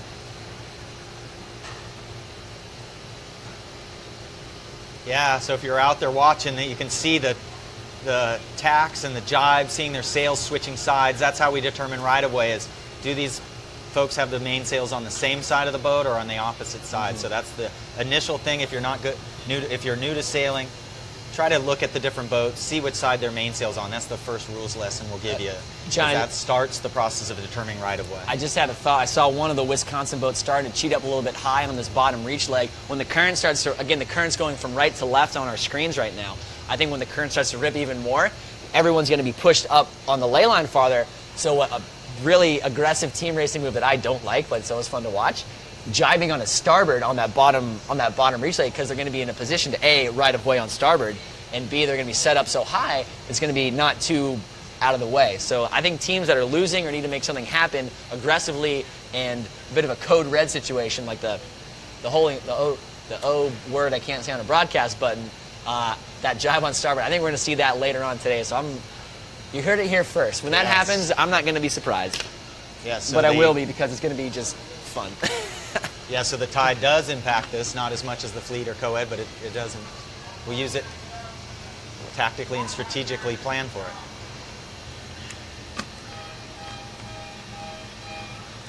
Okay, so we are on the yellow and black. What teams are those again? We got the Wisconsin Badgers in black, the Yes. MIT Engineers in yellow. Okay. So MIT's winning. MIT it looked a little shaky around Mark 3, but they made some magic happen. I think it just came down to boat speed at this one, John. I think it's going to blast away here and skate on through the finish line.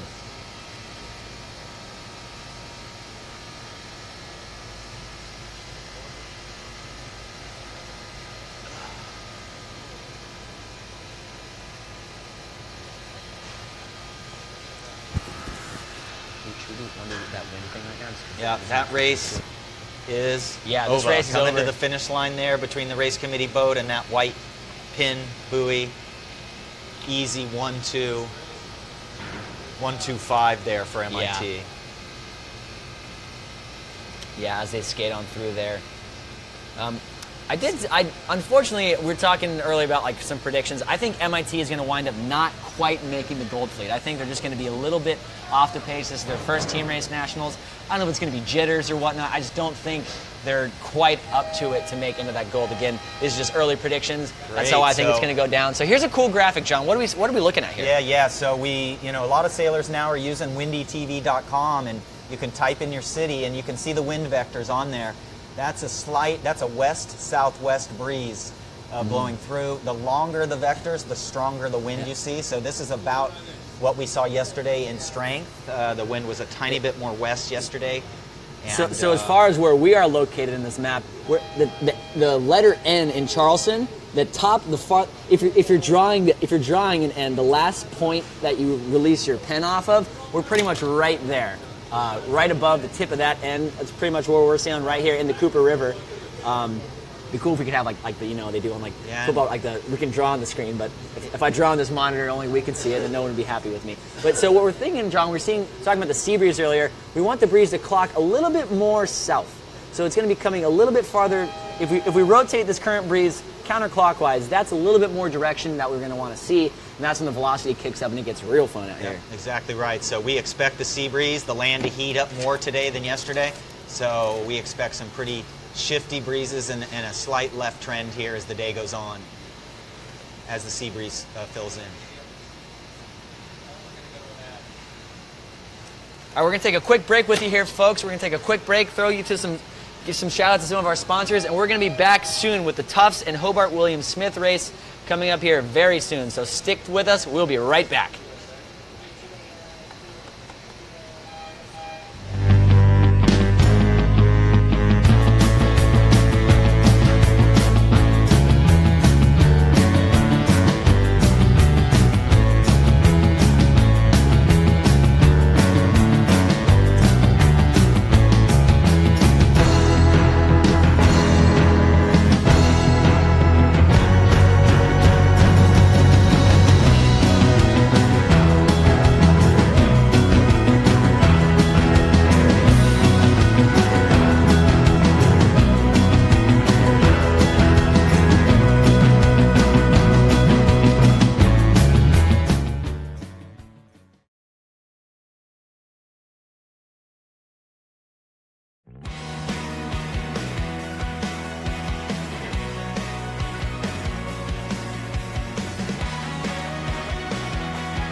They thought they were made for each other, won't be thinking of one another, never thinking just for 1 second she would take a different attraction. We don't want them. We don't want them. We don't want them. Oh no. We don't want them. We don't want them. We don't want them. Oh no. I can't go on without you. I can't go on without you. Can't go on without you. Yeah. I can't go on without you. So what's the point of breaking my sweetheart? She wanted me. So we're coming back to you right now, folks. Welcome back. We got Tufts versus Hobart. Tufts in the blue cars, Hobart in the orange cars. Two teams I think are going to be pretty, I made some predictions earlier on. I think Hobart's going to make that final 8. I don't think Tufts is quite there. They did qualify through the NISA qualifier, but Tufts up there on the Mystic Lake, they have their own boats called the Larks that they like to sail. Nobody else sails them, and I think they kind of got some, you got to think that helps them win some races just based off of knowing the boats, knowing the conditions a little bit more. So I don't know if Tufts is quite up to snuff in the team racing standards, but we're going to see here a great one against Hobart William Smith Statesman. Say that 3 times fast. Yeah, I think Tufts just... Oh, never mind. Skip that. I was looking at the co-ed nationals notes. So we are seeing one Tufts boat in boat 6 right here on our screen, starting to ship it out left. Again, unprotected, into some more pressure, it looks like. But something that you can't really see quite as well on our screen right now, just based off of where the course is set up. The closer you get to the sea, there's a seawall in a little that keeps the marina in, where all the boats are stored, and a couple other boats. There's some really weird backwash up in there. Like it looks a little breezier, it looks a little more wind, but it gets very tricky up there. You can get easily caught up in a swirly mix. And I think boat 6 might have thought they were getting into something nice, but I think when they tack back right here, and they're all of a sudden a lot deeper than they originally were. And Hobart is in a very controlling position right now, early on in this race. Yeah, and the chop is much bigger. Also, you can see that chop on the screen. That's actually coming off some of it's off the seawall, but you can also see just on a 90-degree day or whatever, 85-degree day, everybody's out for a beautiful powerboat cruise. So we've got a lot of chop. This is kind of the lightest wind spot of the day with the most chop we've had. Yeah, and I think we're going to see more and more reverb off that seawall, so that chop is absolutely going to play a factor, especially down here in this bottom left pocket of the race course, particularly the starting line. It might not get too far out there, but yeah, we're seeing boat 6 here just slogging through that chop, going not as fast as they hoped they would. And with Hobart really in control right now early.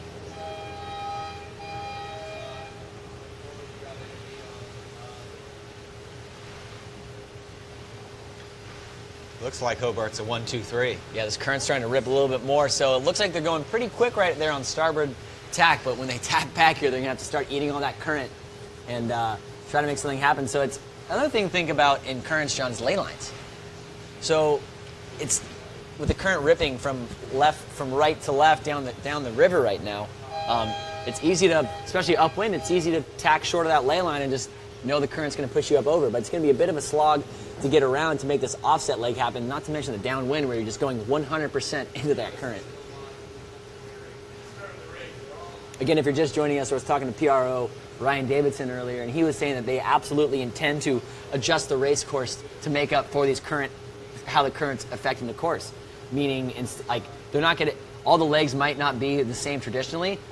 Like if they're trying to fight an upwind current, they might make a leg a little bit shorter because it's going to be a longer leg to get around the course, but because they're eating that much more current.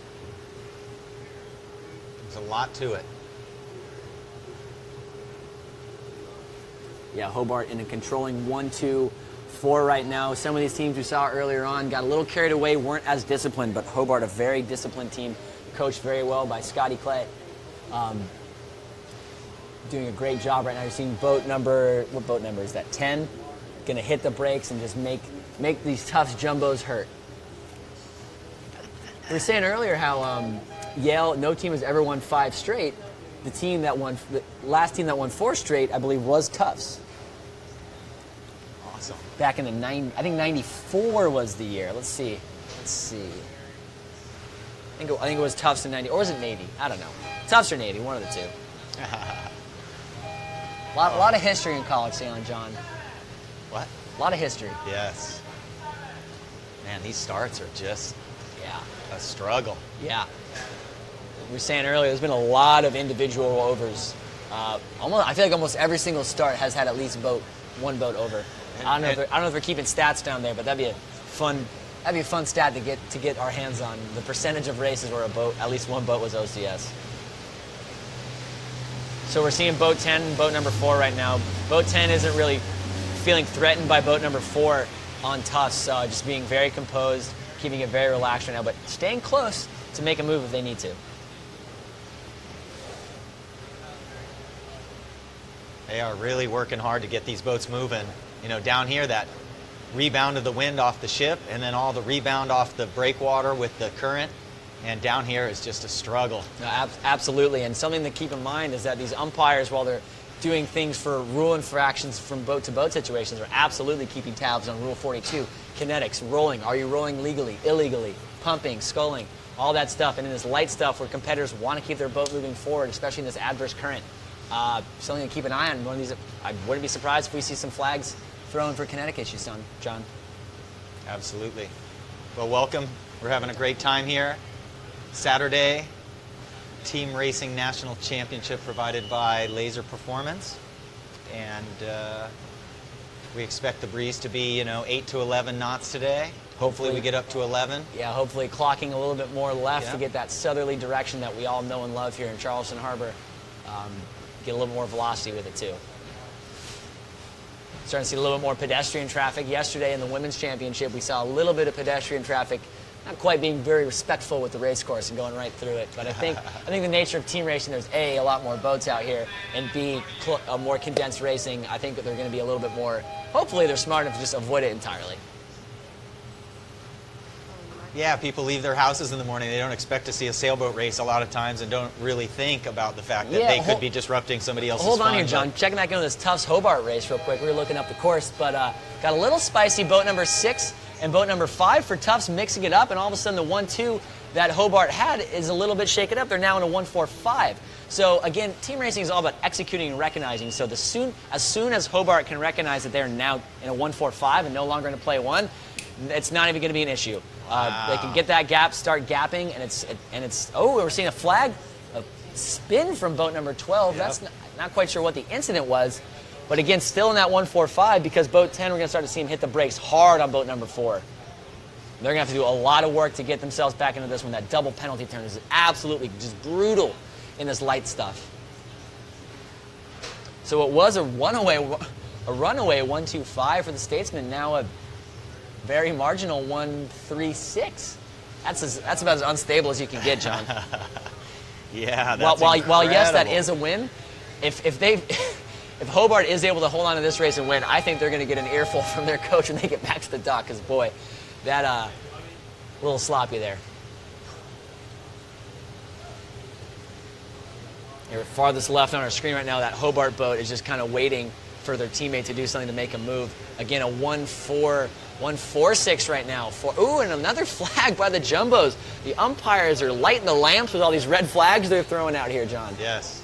That might be the gift that the Hobart Statesmen needed to get the antsies out of their pantsies here and make this one a little bit more solid. But again, you're probably going to get an earful from their coach. The fact that they even needed a late flag to solidify this one. They are regaining control very quickly here. But yes, I don't think the coach is going to be super excited about that downwind leg. Yeah, boat 4 might be the only shot that the Jumbos have left here to maybe coming on a flyer, getting out there, out left, unprotected, uncovered. See if boat 6 can. They're a little pinned right now. They can't quite tack on boat 12 like they'd hope they'd be able to. Boat 11 doing a great job keeping that clamp down, keeping that boat speed going to the finish line. Fast forward. Boat 4 coming in on a nice angle with some velocity and pressure out of the left. So is Hobart changing up their play? Hobart might be switching to a play 2. Interesting. Very interesting.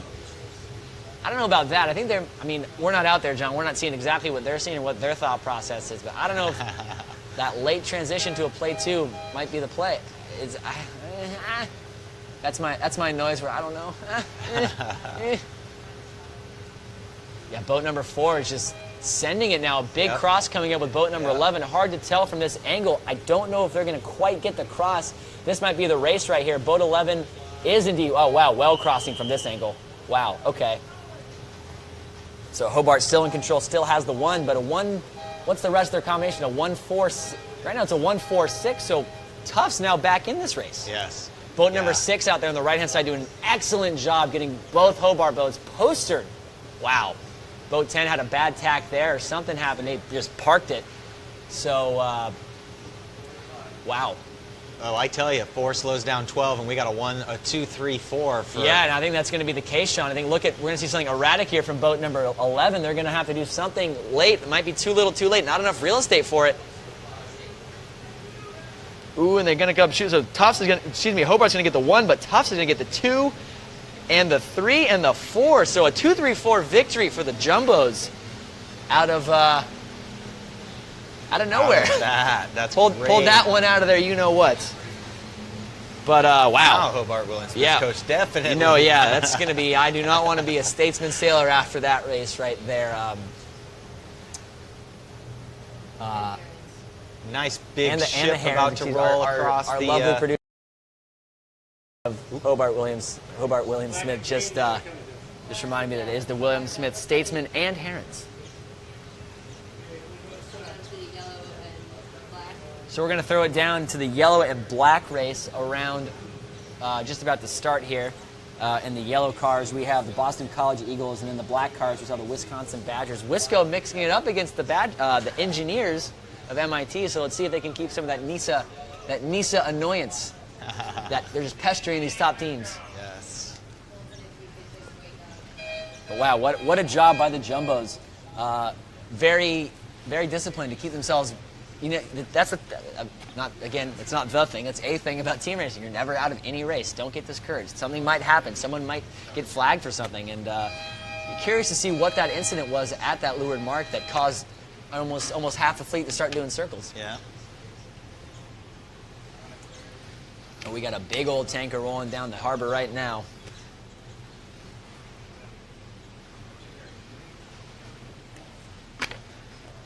So about 1 minute, 30 seconds left in this Boston College. Actually, not even the 2-minute horn. Excuse me. I was distracted by the tanker. I'm still a kid at heart, Sean. Look at the boat. It's so big.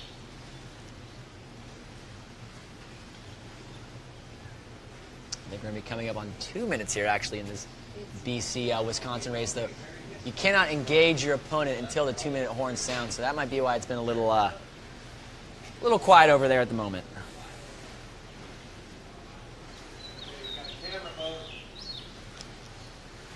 There's the camera boat right there. Is that Colton? I think that's Colton right there. One of our 2 rock star cameramen, Colton and Corey. Colton giving you these awesome visuals on the water right down here.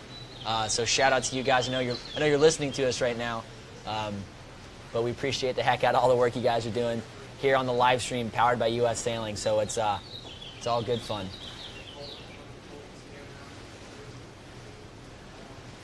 And here's Colton's camera. You just saw Colton on the screen, and here's the visuals that he's providing this great down the line starting line shot. Hopefully Colton's okay. He's got 70 more races to film, and he's off coffee for the week, from what I understand. Uh-oh. So I hope he's okay for the whole day. Yeah, the whole team here, Deegan Media Squad, you guys are all great and really fun to work with, and make John and my job very, very easy. So shout out to you guys. Yeah, pretty cool for world-class skiers to be such great sailing. Yeah, the program Dan Egan, the head of the company, he's a world-class skier. If you're a big ski video fan, I'm certain you've seen Dan shredding it up in some of those videos. Well, he's one of a few new U.S. Ski Hall of Fame inductees just 3 months ago. Really? Yeah, so Wow. He's in the U.S. Ski Hall of Fame. He's a Warren Miller original skier. Warren Miller. That's the name. Warren Miller. That guy's the skiing. I'm not a big. Oh, you are showing your age. I'm not a big. I know the name. I'm just not a big ski guy, John. I tend to. I mean, I could have gone north for school, but it's almost. I mean, from Southern California, I wasn't going to go too far away from a warmer climate. I mean, went to school here, man. It snowed maybe twice in the last decade. That was by design. So BC looking pretty well under control to leeward of their competitors. Yeah, absolutely. I mean, we were talking earlier, John, about just races that you can't let get away. Faceless competitors. You can't just be, oh, we're racing a team that we're probably going to beat, and that's when they get laxed and oh, what a start there by boat number 12. Oof, that was just well timed for the Badgers. But again, BC had a boat over early. Yep. And Scotty some Sinks slog. was So over. look at that chop, just boat 11 just eating that right there. So I'd look for them to flop over here and get some clear air soon. But I think BC might just flex their boat speed muscles right here and skate away from this one. But again, faceless competitors, Sean, there's really no easy out. That's when these races happen. That's how these upsets happen. Some of these teams get a little complacent, a little like, oh, I'm not worried about my boat speed versus their boat speed. And then the team that isn't quite favored going into the race is like, well, okay, I'm just going to go ahead and beat you now. You can see Erica Reinecke trying to do a roll tack over here and just parked on the left of the screen. Absolutely. There. But she's doing a great job. The next puff is coming down from the judge. And at least the current is pushing them up into the weather mark, so it's not like they're going the wrong way. Right, so that is increasing the apparent wind to equal amount of what the current is moving. So if the current's moving right now at 0.4 knots, you have that much more wind. On port tack, it's going to fill the sail as the current's moving you right to left. Yeah. We're starting to see that big right there, just that chop we were coming off the seawall we were talking about a little bit earlier, John. As the current picks up, it's only going to get messier, especially in that bottom left pocket of the race course, and we're seeing it right now. These boats are just bam, bam, through that chop.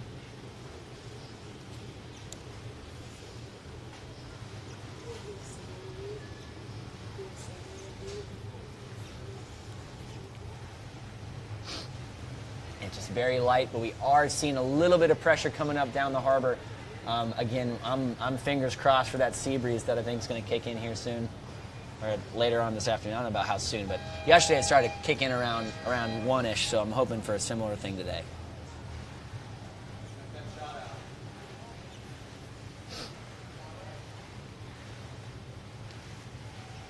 Yeah, so U.S. Sailing is asking everybody now, as you can see from the sign behind us when you're seeing us in the studio here, they're asking every college team, is your team 100%?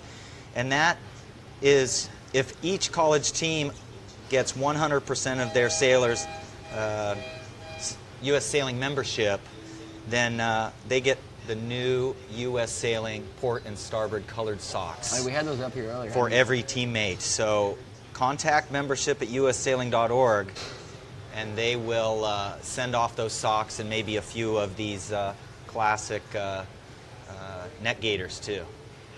It's funny thing with the net gaiter, John. I totally get it how from an SPF factor, but I always got to kick some of these kids would.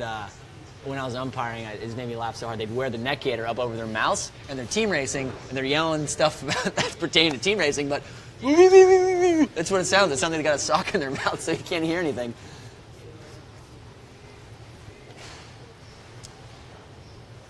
So as BC continues to run away from the Badgers here, we're going to flop down here to the pre-start green and orange. Eckerd Tritons in the green, FJ's Yale in, oh, nope, colorblind. Eckerd in the orange boats, Yale in the green. Eckerd, one of those teams we were saying, John, might just be enough. You know, a very well-coached team, Kevin Reale and Zach Marks down there in St. Pete, a CESA team that sails here a lot, very comfortable in this venue. I think they're going to be one of those teams that we wouldn't be surprised to see knock off one of the contenders just in a random race. Yeah. I think they are a little bit young. They're a young team. Eckerd, of course, boat number 9 right there, just hailed over, so they're going to go around and clear themselves. That was one of the best starts of the day right there, and he was over by just a half a foot. Yeah, it must have been close. I think the first race was a good wake-up call for the Yale guys. I don't think they're any sort of panic at all, but I think it was a little bit of a, come on, let's get off the line and get back into our mode. That Stanford race might have been the smack they needed, like, oh, hey, guys, this repeating as champions isn't going to be as easy as we think it's going to be. But absolutely, John, it's very easy to get complacent out here on the water, and no easy out. And I think, you know, obviously very well coached. They have Zach Leonard, the head coach up there at Yale, and Olympian Joe Morris, a Yale alumni himself. Never won a team. He was a senior the year we won the nationals. So they've won a national championship every year since Joe graduated. So, but Joe is very, very disciplined sailor, very good team racer, and just a really cool guy. So very well coached, and again, not surprised to see Yale up there at the ranks. And we were talking about their recruiting earlier. They've had both the Barrows brothers out of the Virgin Islands, and just continually attracting top talent from across the country. Absolutely. And Joe Morris, I remember way back in high school, his senior year, he put on a clinic at the high school nationals. I mean, it was no contest in Annapolis. And I mean, he would just start and be ahead. It was incredible. So again, Yale and the green boats coming up, when Eckerd and the orange boats. Eckerd was over early, so that's why they have the one boat deep. But Yale, Eckerd does seem to have be in control right now with about at least one pair.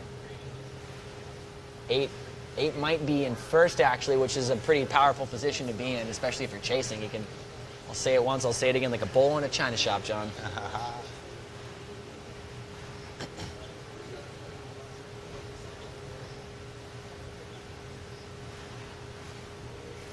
Yeah, still seeing a little bit of that slop coming off the seawall. Coming into the weather mark, that boat number 14, farthest right, 40 Yale, might actually be in a controlling position to round in first. I feel like they're all overstaying the ley line with the current, but you know, I'm not out there. I'm sitting up here. Oh wow, they're all well short of the ley line. Eee. And that is one long offset leg. Yeah. They must have been able to move one buoy, and they weren't able to move the other one. Oh, very long offset leg, and you're absolutely right, John. This is one of the legs of the, I mean, every leg of the course matters, but these offset legs are pretty tricky. You know, obviously everyone knows how to sail upwind and then the downwind, and that's where a lot of the action happens. But these offset legs, particularly the bottom reach leg, is where, you know, some races are won and lost. But this top reach leg is a very underutilized tool for some of these sailors. I think you can actually make a lot of things happen. And some people are a little bit timid because it's early in the race. They don't want to do something stupid and put themselves in a bad position early. But I think it's a very, very powerful tool if you can use that top leg effectively. And right now, Yale is just boat speeding through the Tritons of Eckerd over the top right there, boat number 15 and 13 in the green, just sailing through boat 7. So we're going to see some erratic play here from boat 8 for Eckerd. Might have been a little bit too gutsy, as now boat 15 appears to have inside overlap and will have room to get their teammate in boat 13 around and just throw the whole race into park, letting 14 and 13 just kind of sail around everybody. And I think Yale's going to continue that trend in this race and just sail away.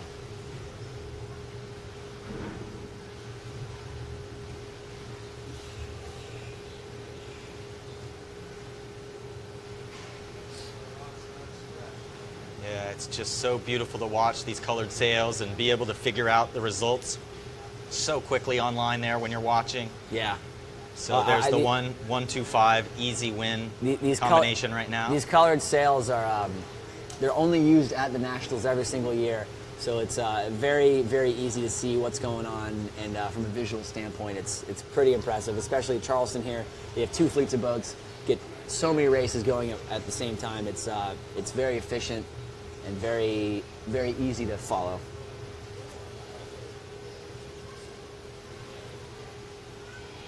What race number are we in for the day? Ooh, good question. This is race number 18. So in 1.5 hours, we've gotten into 18. And so that means we're going to be here a long day today, folks. Yeah, they do have to go all the way over to that seawall to rotate their competitors into the new boats, into this rotation. I mean, it just takes a while because it's easy to get down when you're going with the current to the seawall. It's getting back from the seawall. That's the hard part, John. Yes, it will get more and more, won't it? But when the breeze picks up, I'm saying when now, not if. I'm being confident. I think it's going to start to expedite things greatly. And I'm pretty confident that we're going to have enough breeze all day. I just think we're at 7 degrees warmer than we were yesterday. That has to kick in a sea breeze. It just has to. The land is going to heat and it's going to pull the wind in. And it's just a matter of whether we're going to see a westerly and southwesterly bouncing back and forth a little, I think.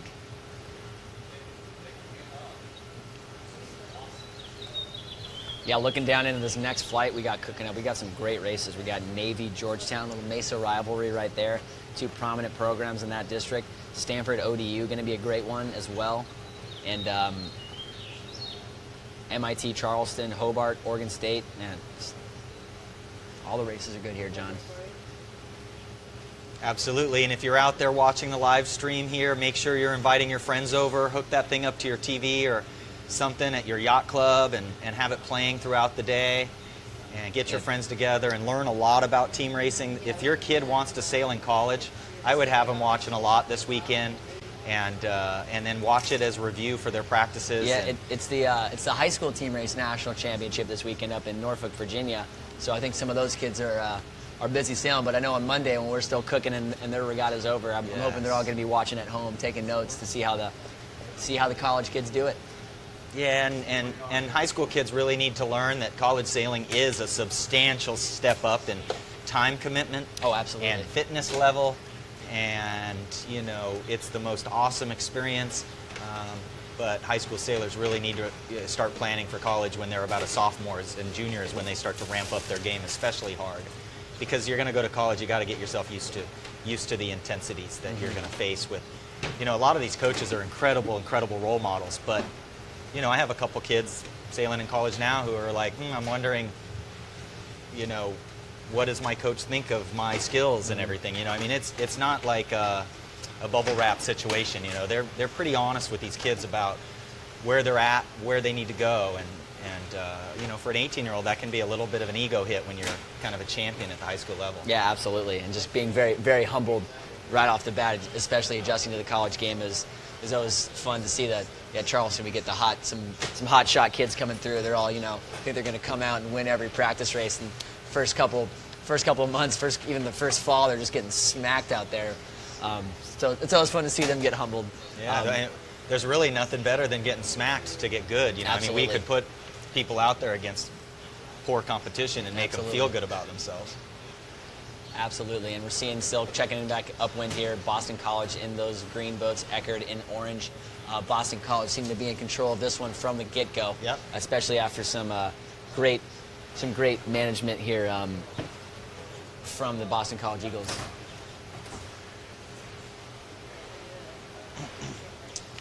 Obviously, tons of people to thank. We're here sailing the Team Racing Nationals for the Walter C. Jack Wood Trophy. Jack Wood was honored by MIT as he was one of the instrumental people in the MIT sailing program many years ago. So we're sailing for that.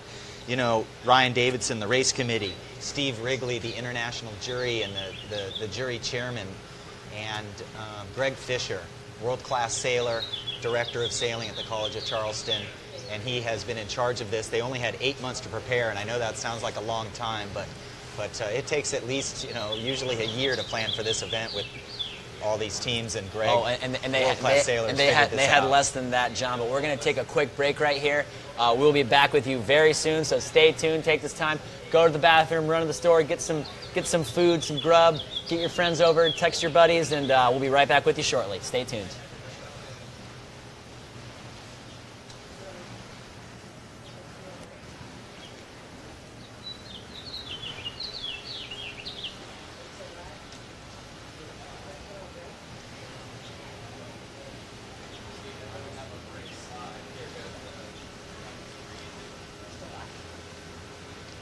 Taking our break in a little bit here. Again, Boston College did indeed get the win there over Eckerd. There's a little bit of a break in the action here. Looks like the race committee is adjusting the course slightly, and some of the competitors are coming back from the rotation. So we are going to compensate for that. Take a quick break ourselves. It's not easy. It's not easy talking team racing forever. So we're going to go ahead and throw it off to a quick break right now. We'll be back with you shortly.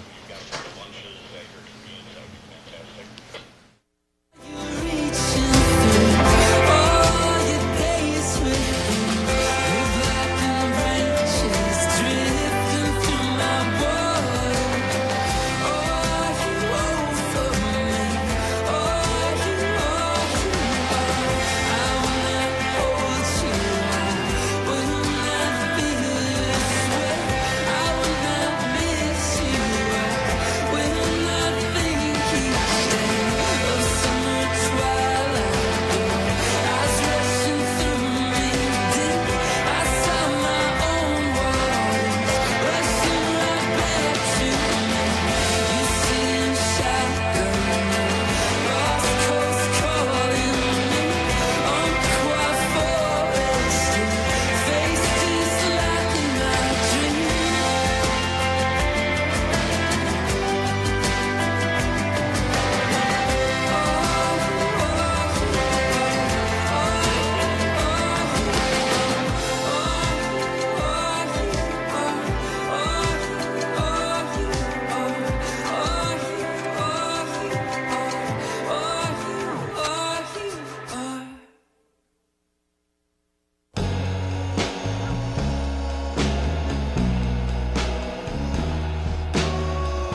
take in my mouth, girl. You're the only one that I want. Wanna be around.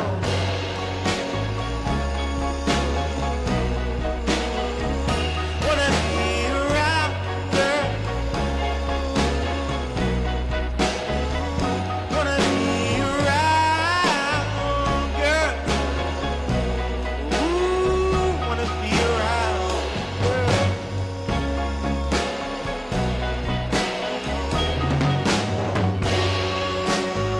I need you, baby, girl. I need your loving, darling. Wanna hold you close.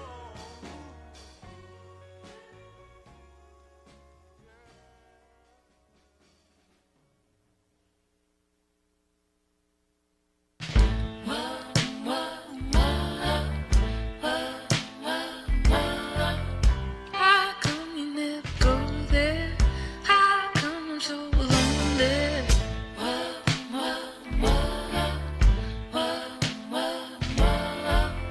How come you never go there? How come I'm so lonely? I went up to the window, lightning banging on the cymbals. I looked into the night, came storming to your eyes. My horse had worked the fields too long. My bear had lost his innate calm. It's true enough for not at peace, but peace is never what it seems. Our love is not the light it was. When I walk inside the dark, I'm gone. And where we look for where it went, it's only echoes in the melody now.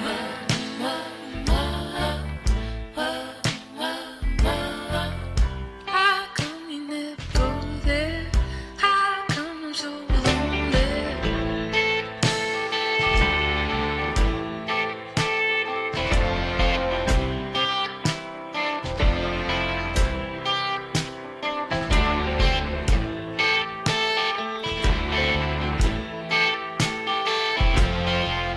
How come you never go there? How come I'm so lonely? We waste time on blaming weak withers, waste energy on projections. We're living proof we gotta let go and stop looking through the halo. You carry on as if the time is through. You carry on as if I don't love you, and so we find the ways out to cut the heart out of the down now. The rooms full of hearts are empty, like the letters never sent me. And words are like a lasso, you're an instrumental too.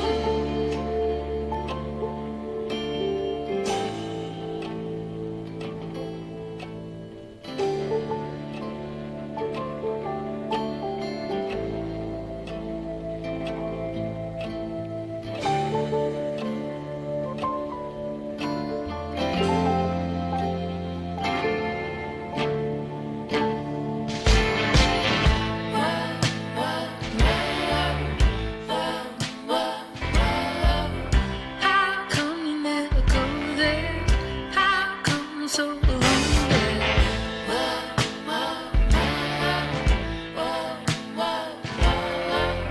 How come you never go there? How come I'm so lonely?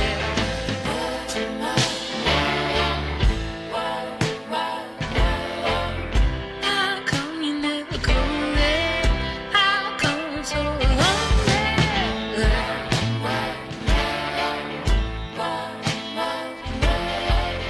How come you never go there? How come I'm so lonely?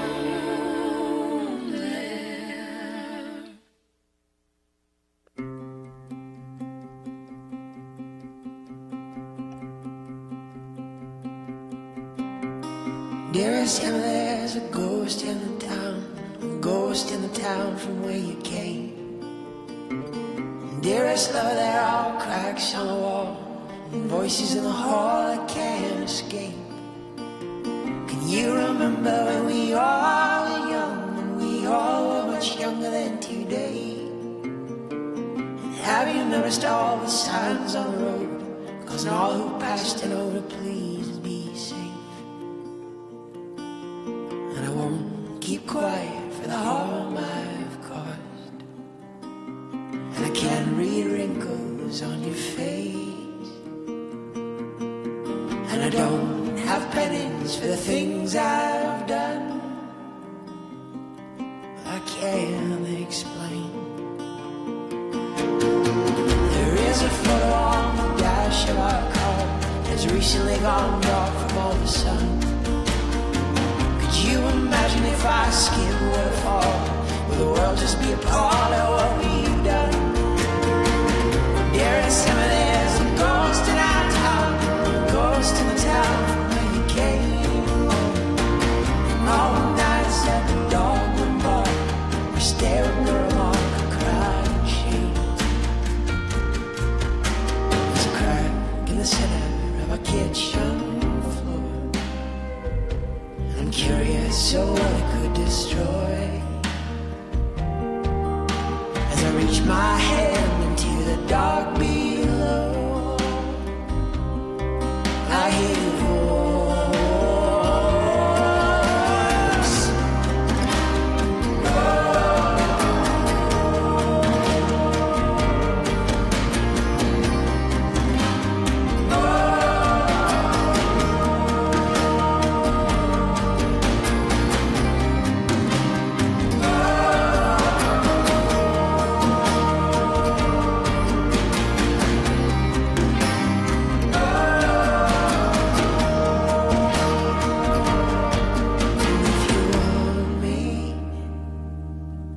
Like I want you, the slow escape of all that's made, a purest stolen virtues. And if you need me, like I need you, then that ghost that born itself below won't bother me, and babe, it won't bother you.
Says, you know, I've never really met someone like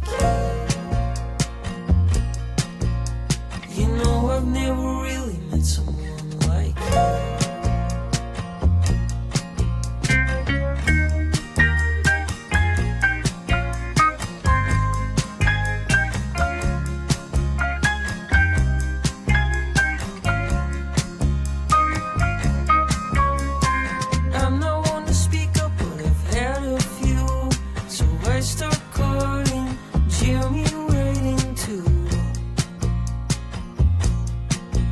I don't know what you see, and it seems to me that all he ever does is bring you down. I'm spilling my drink as I really start tearing one of my best friends apart. She's getting uneasy and my drunken speech ends as my hand finds its way to hers. And I say, you know, I've never really met someone like you.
7 days I'm gone.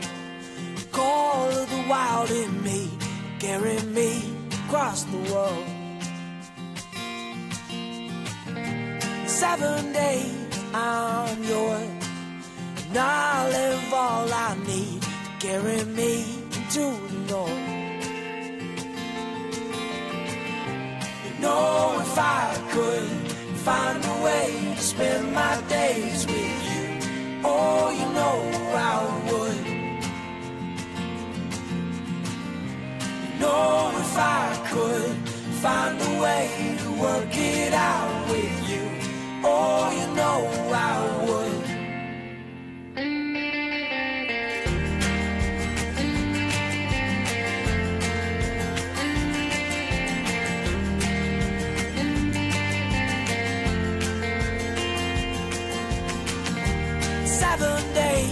Can't be long, and you lit a fire in me when you told me I could go. 7 days, it can be hard, and you lose all you need, oh, your head and your heart. No, if I could find a way to spend my days with you, oh, you know I would. No, if I could find a way to work it out with you, oh, you know I would. No, if I could find a way to spend my days with you, oh, you know I would. You know, if I could find a way to work it out with you, oh, you know I would.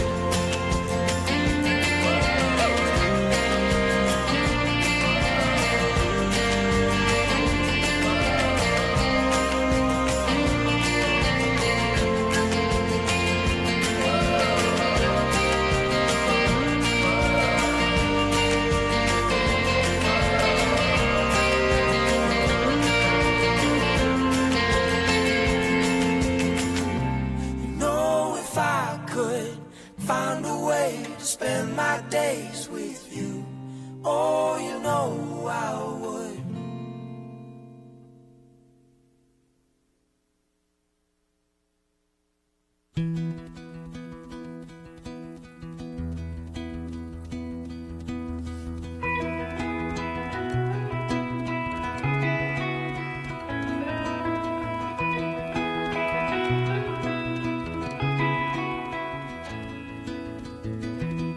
And you see trouble in her eyes, and you've noticed but only realized it's not fading however hard you try, 'cause it's built in her for her life. I'm not alone, she said, I'm not alone.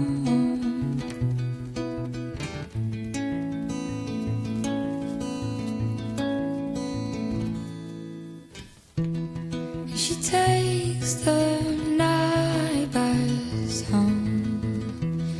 She's not fazed by the darkness in her soul, and you barely catch a glimpse of her, 'cause she's wrapped tightly, hiding in her clothes. I'm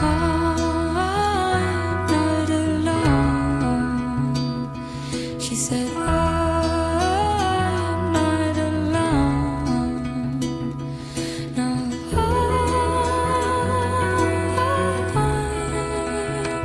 not alone.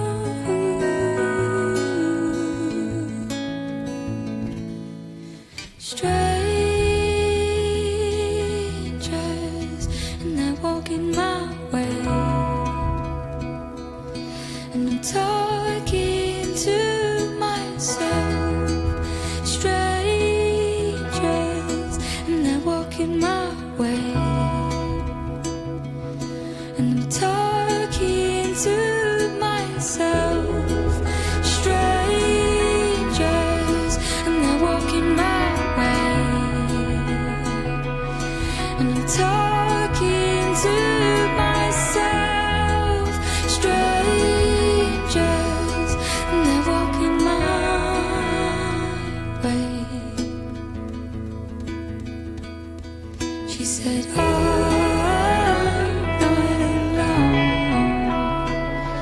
She said, I'm not alone.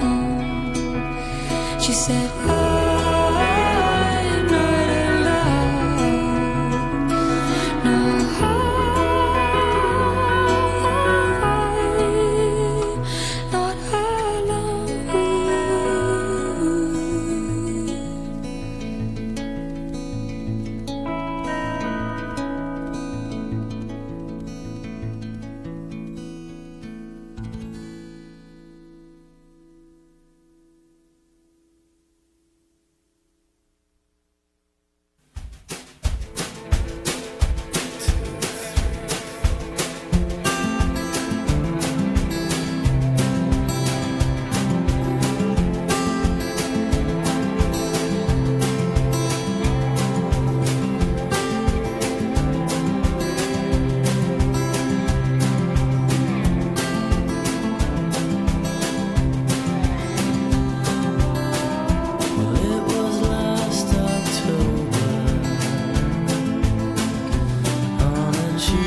Hope for snow and a quiet dawn, frost on the window pane. Branches cut into clear blue sky and the wind carries your name. Run, river, run to the sea. Water always warm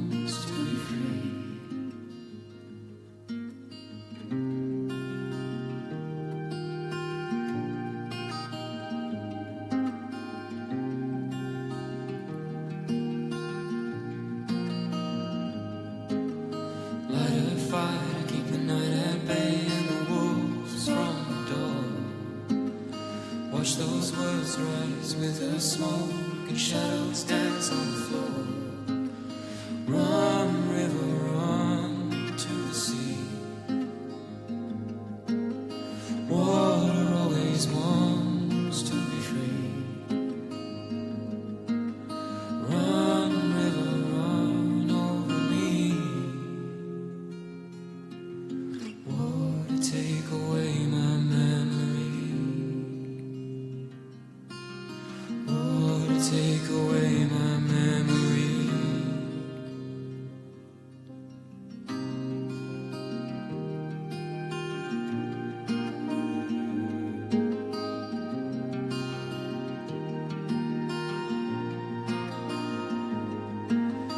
Run, river, run to the sea. Water always wants to be free. Run, river, run over me. Water, take away my memory. Water, take away my memory.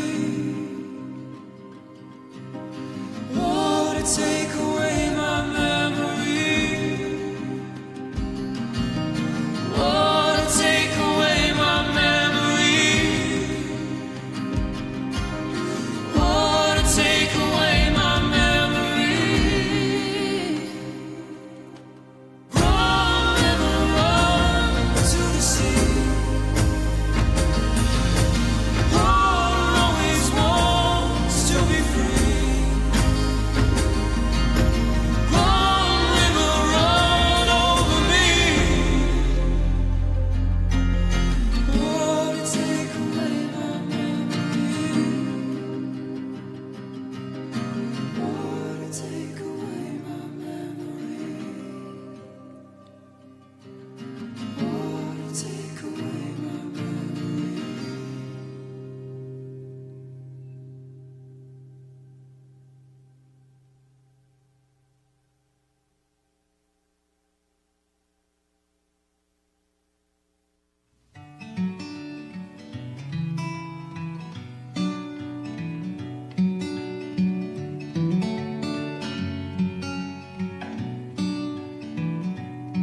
It's the quiet wind on the water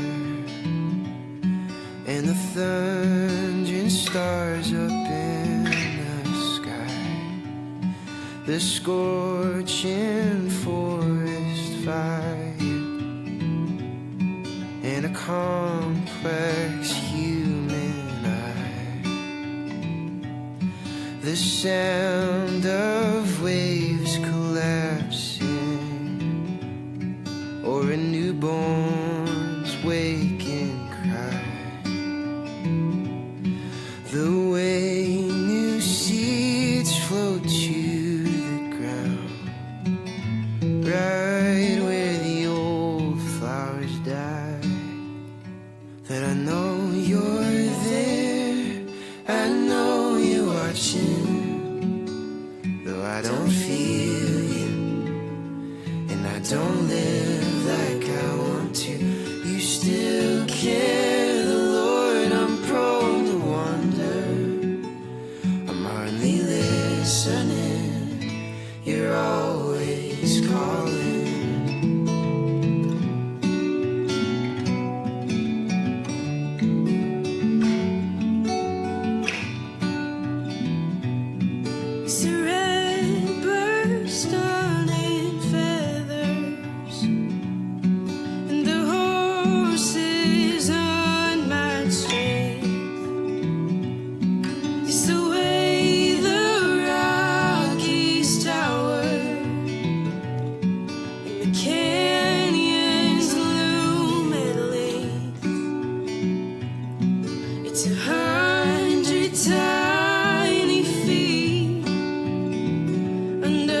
don't live like I want to.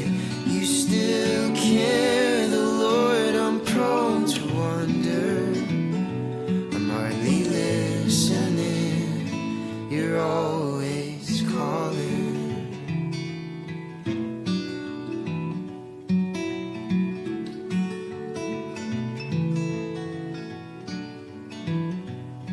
It's the way we're warned of winter by the bloody autumn leaves. How all of this ground is connected by the roots under the trees. Through the violence of human nature, the earth is whispering. Soft, gentle, and brilliant is my Maker's love, my Maker's love, my Maker's love for me.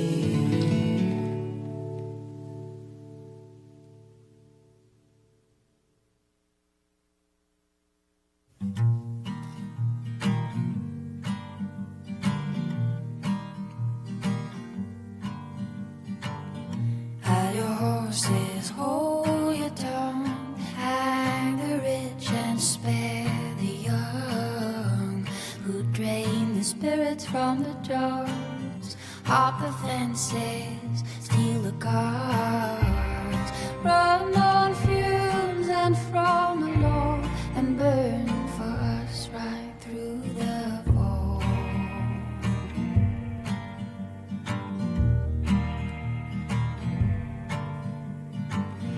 Harbor ladies call your name, brush your hair like it could be tamed, hitch their dress.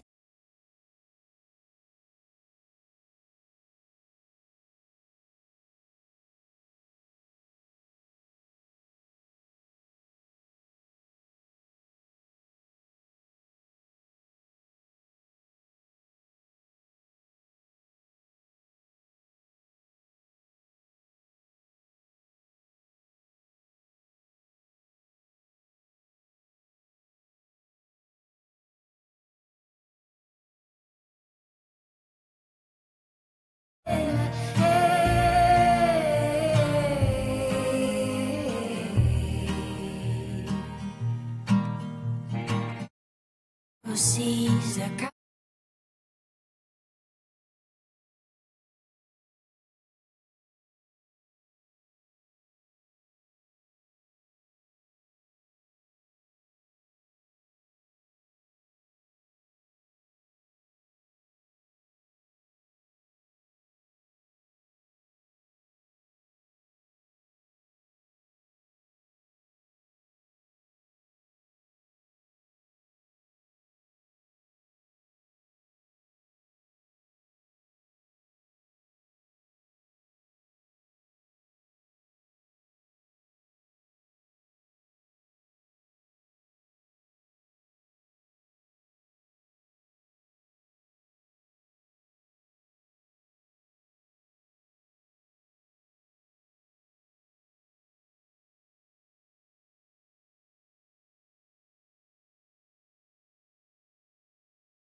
Microphone's off. Sorry, folks.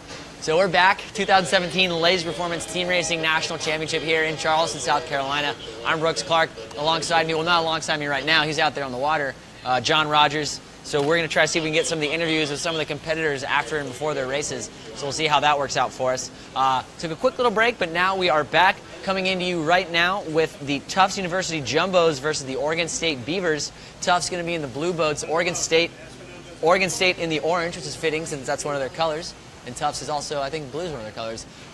Bit of a forecast, well, not forecast, conditions change. The current has started absolutely just ripping since we first started today, which was obviously predicted, and we knew this was coming. But it's certainly interesting to see how the competitors are adapting to these changing conditions. As you can see, all the way very far right side of the screen is where the competitors are doing their little pre-start, whereas that motorboat right there, just about the middle, that's your starting committee boat, and the pin is that little little white buoy right there on the left side of your screen, right there, just in that corner. So about 30 seconds left here for the Jumbos. Again, Jumbos in blue, Oregon State in orange. Tufts is one of those teams. They've currently undefeated. Let's see if the Beavers can get their first win of the day against them.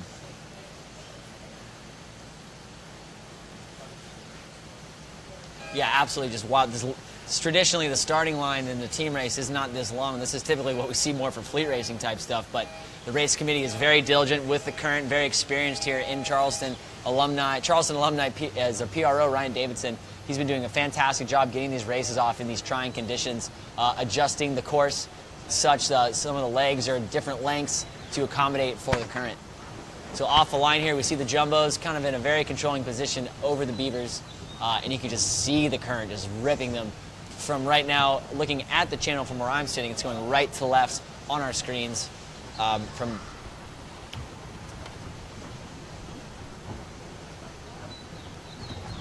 think this is when it's really going to start to pick up and be really max ebb here, folks.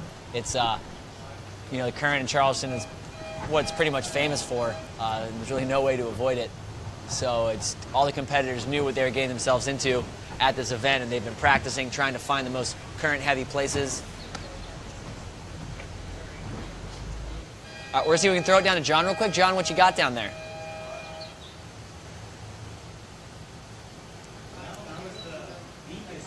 Yes, that was the weakest start of the regatta. People actually off the line there. That was really surprising, and it looks like Hobart William Smith is pretty easily in control here of this race.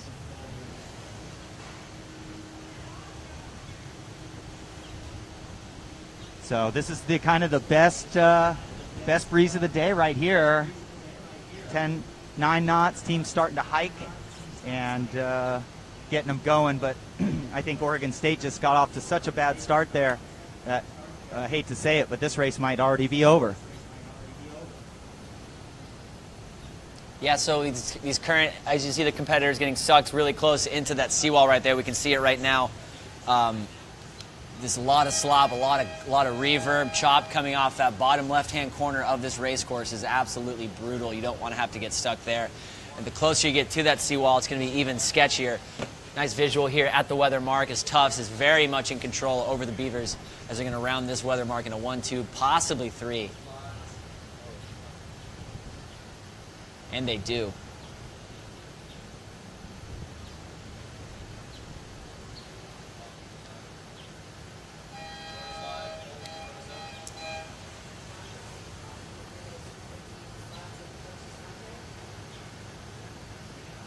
Seen a little bit of... As Tufts is dominating.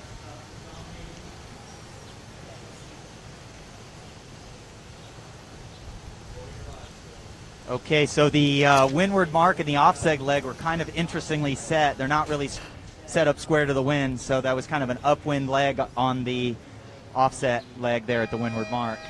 And but beautiful, best breeze. Even this matched yesterday's best breeze already this early in the day, so we're really excited.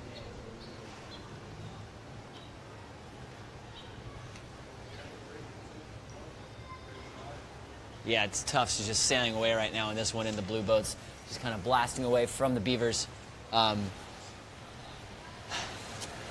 on this downwind and fight. You can just tell, I mean, it looks like they're ripping, a lot of water moving past the boats, but their speed over ground is very marginal as they're just going head on right into that current.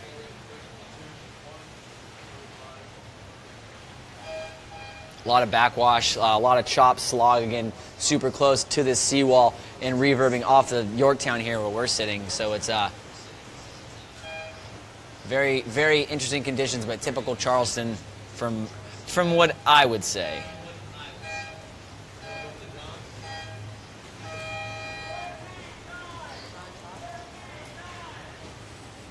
The pink boats, the green boats coming off the line here. We got a 1-2 for boats 7 and 8. Charleston College, great start there. And Wisconsin, again, struggling off the line for Wisconsin. I'm kind of surprised. After all season, they're having difficulties just accelerating the boat off the line and out of tack. So just now starting in the pink and green boats off the line. We have the College of Charleston Cougars in the pink, the Wisco Badgers in the green. Charleston very unfazed by these conditions as this is their hometown, their home court. So I think the Cougars are going to be in a very strong position as the current continues to rip. I think they might go on a little run here. This might be some time to rip off some races against some really good teams. And they certainly seem to be in a controlling position right now over the Badgers. They do have, however, boat number 9 for the Cougars, very deep. Might have been over that race. I was clued in on another race. But he might have been over early. So a glimmer of hope for the Badgers, but I don't know if it's going to be enough. I think the Cougars are just going to sail away with this one here with their boat speed, comfort in these conditions. And I did learn that a group of Badgers is called a seat, spelled C-E-T-E. My brother texted me that, so thank you, Andrew. And you can just tell these boats on starboard right now are just ripping. They're just cruising, not only going with the current in this breeze, but their speed over ground is just phenomenal. So when they tack back on a port, it's going to be a bit of a slog, but on starboard, it looks like they're definitely cruising.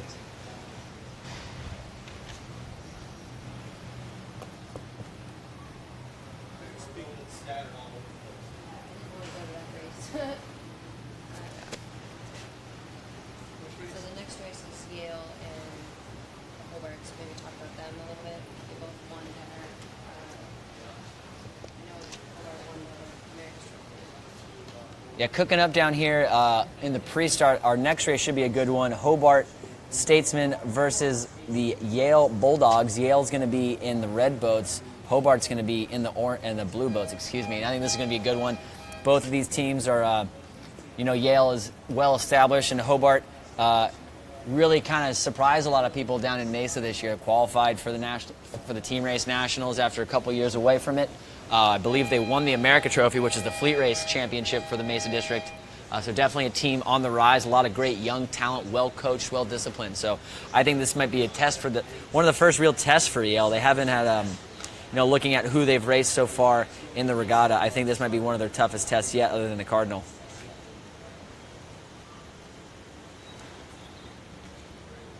Yeah, after they handily defeated Oregon State, Eckerd, and Stanford. That race got very close towards the end.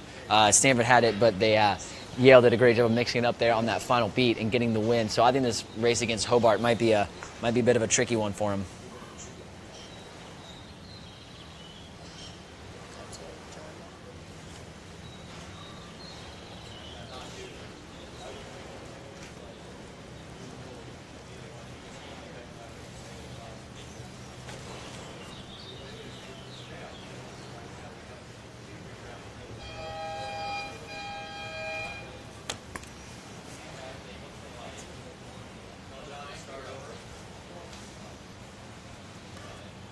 Yep, so beautiful day in Charleston. We should see a couple more knots coming in here. And super excited about this Yale Hobart William Smith race coming up. And hopefully Hobart William Smith can give Yale a run for their money and continue to make Yale nervous as they've got a big bullseye on themselves. And Stanford definitely took it to them the first race and just about beat them. So what was that, a minute 30 to go there, Brooks? So we are underway in this race here. Again, Yale's going to be in the red boats. Hobart's going to be in the blue boats. So we're going to try and stick with this one for a while.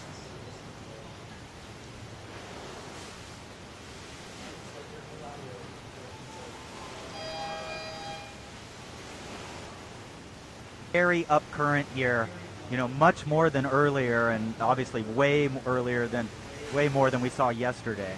Yesterday, everybody was very early at the starts, and this morning as well. But now that the current's building, these teams are hanging back a little more.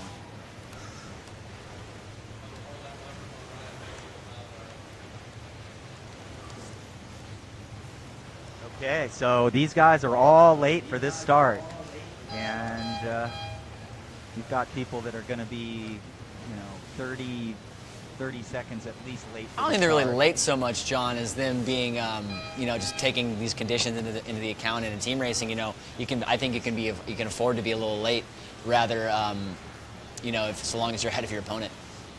Again, Hobart's going to be in blue, Yale in the red here. Very spread, not a whole lot of engagement in this pre-start, and everyone's kind of just sticking to their lane and sending it. One Statesman boat is over. Boat 18 going back to clear themselves. Going to be you cannot afford to be over in these conditions, folks. Look at the boat speed of boat number 8. They have to be sloggy and slow and fight the current as they try to clear themselves, and they do so, but they are already very far behind. Yeah, I'm kind of disappointed in that. I mean, he was just sitting over there by himself, had no problems, could have easily started on time, and I mean, it wasn't even close. He was over early by a boat length and a half. No, right, John. I think that was just a little sloppy on his part. I think it's just, this current's so tricky. Hobart, a lake team, they don't get a whole lot of time sailing in current. I don't think currents have lakes. Lakes have currents, I think. Might have to fact check me on that one. But we are seeing these boats getting pretty tight down there in that bottom left-hand corner. You can see it now on your screen. Just look at that chop and that slog, and it is just treacherous down there. So we're going to see if Hobart or Yale, who's going to come out on top after all of them coming out of this bottom corner. We're going to see those two left pairs right here. The boat right now on our screen is they're going to have to tack out, and it's going to be tough to get out of that. I think they need to hail, as they are entitled for room to tack. I think you could justify getting room to tack much sooner, given these conditions, than you would otherwise.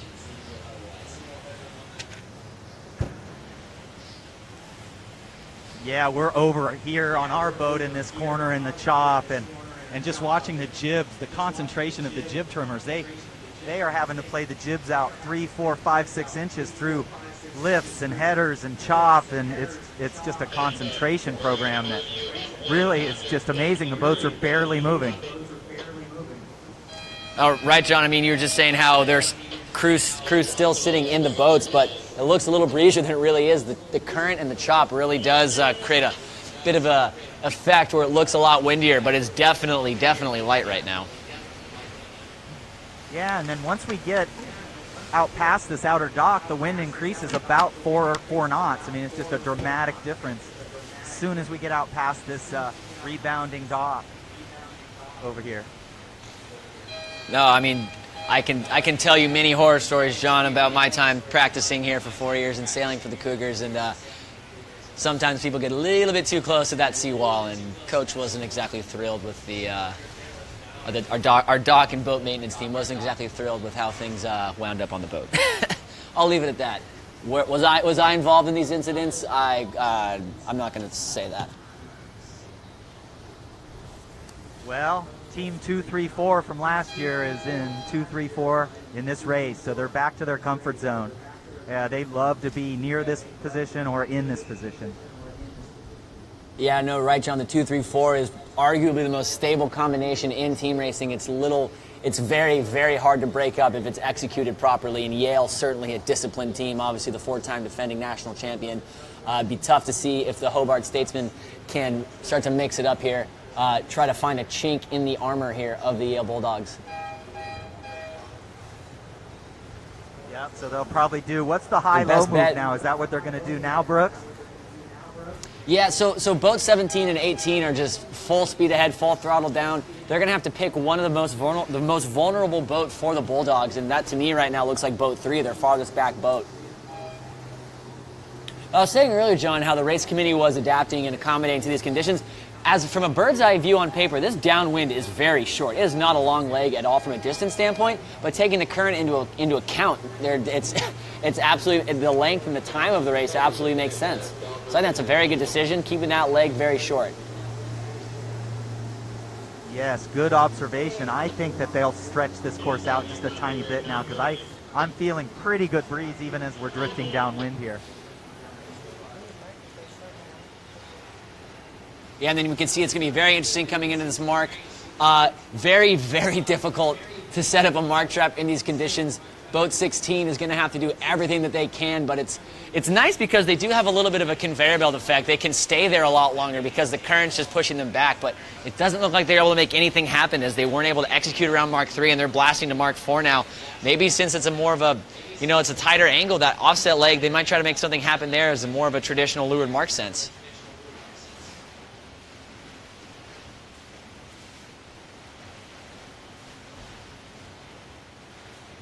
Yeah, look at boat 1 and 2 for Yale, just lurking like sharks, just pushing, waiting for boat 16 to make a mistake and just pounce and turn this into a 1-2. But on the same side, it's a little bit of a baiting. What's the word I'm looking for? It's easy to get suckered into wanting to take the 1. That's one of the most tempting things. One of the umpires out here, Jackson Benvenuti, knows what I'm talking about, taking the 1. But we won't go there right now. So Yale is going to be baited into taking the 1 right now and break up their 2, 3, 4 to try to make something happen. But that's exactly what Hobart wants. They want them to break up their play, whether either intentionally or not. So look for Yale to purposely do boat handling maneuvers to stay out of this one. And while I was looking up there, it looks like one of the Statesmen, boat 18, had to do some penalty turns, and that was absolutely shooting yourself in the foot, and they are now deep. So Yale with a sigh of relief right now, unless some magic can happen out here on the Cooper River.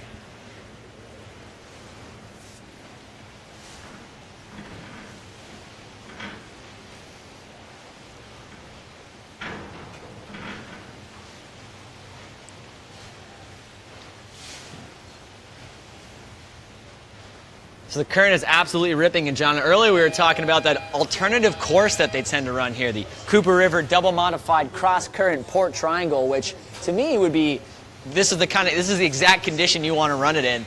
But last night at the competitors meeting, the championship committee decided to remove that course from the SI, so it is not a viable course to run for the course of the regatta, and maybe right now some of them are wishing they hadn't done that.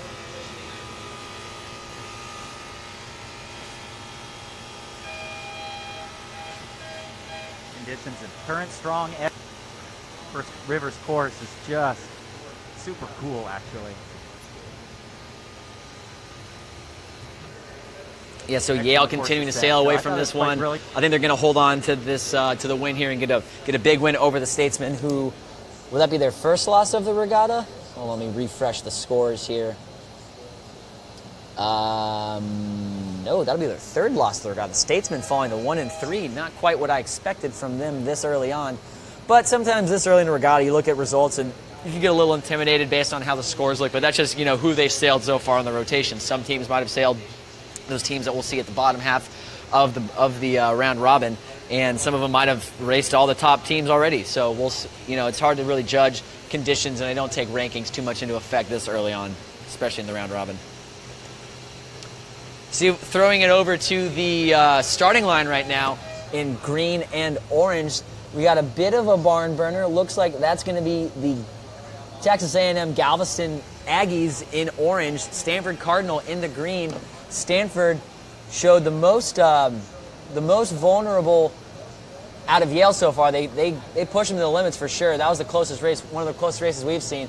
Galveston still looking for their first win. So again, Galveston in orange, Stanford in green.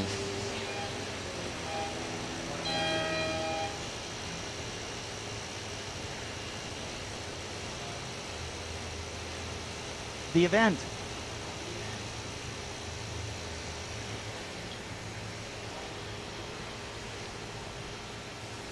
A little bit more pressure now makes it so the teams can judge the line a little easier, and so that was just the best start of the regatta so far. I think teams are getting settled in and getting comfortable, and obviously once it blows 10 knots, they're just happy camp. No, you're right, John. I mean, the breeze is absolutely up, and it's making this rotation a little bit more expedited just because the boats are going faster. It kind of cancels out the current, but not that much, but enough to make this racing a little bit more exciting. But these upwinds are just very, very quick as the boats are going with the current. I'd say this is the most currenty nationals since the 2011 nationals out there in the Gorge in Oregon.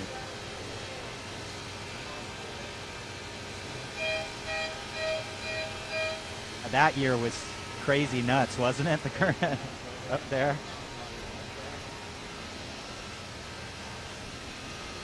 So Galveston's one of those teams that you always see at the nationals. They always tend to qualify out of the CESA district, the Southeastern Conference. But they never seem to be quite up to par. You know, you just don't see them at the big events, the big intersectionals. You know, it's a far travel for them to get to the big intersectionals that we see on the East Coast all the time. But there are so many great sailors come from the state of Texas. Houston and Galveston are just hotbed areas for talent like that. But they can't quite seem to keep them all in state. They all tend to go to, you know, the bigger programs, the more established programs on the East Coast. So I wouldn't be surprised if Galveston one day becomes a bit of a force out here, just based off of the talent that they're able to cultivate in Texas.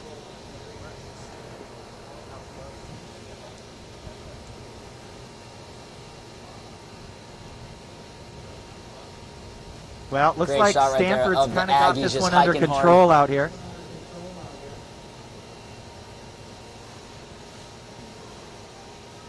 Yeah, Stanford very much in control, running away with a 1-2-3 against the Aggies here.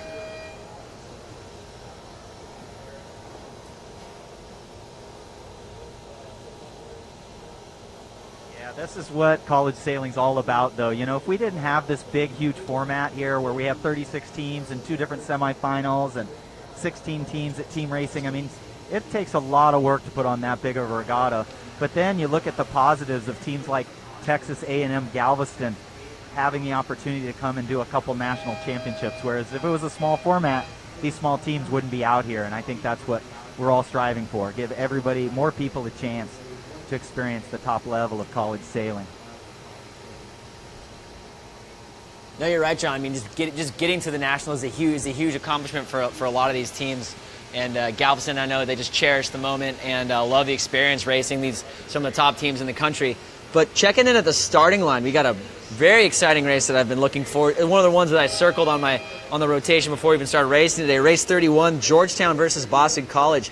Boston College is going to be in the yellow boats. Georgetown is going to be in the red, in the Z420s with this uppity breeze. I think this might be a bit of a sporty race.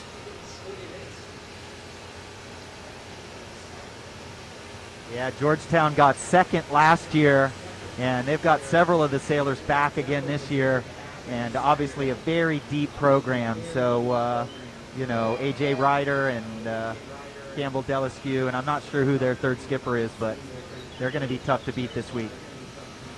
Yeah, that's I believe that's Sean Segerblom out there, youngest brother of Christopher Segerblom, a Yale alumni who was part of their championship run, has won a couple of the Wood trophies on their streak. But Georgetown, no surprise to see that program at the top, very well coached by Mike Callahan. Great talent cycles through, especially from the Southern California area. But even after losing their two of their starting skippers, Sean Golden and College Sailor of the Year Nevin Snow to graduation last year, Georgetown seems to have refound their form. And let's see how they size up against the Eagles right now. See who's going to give. I think both of these teams are undefeated going into this race.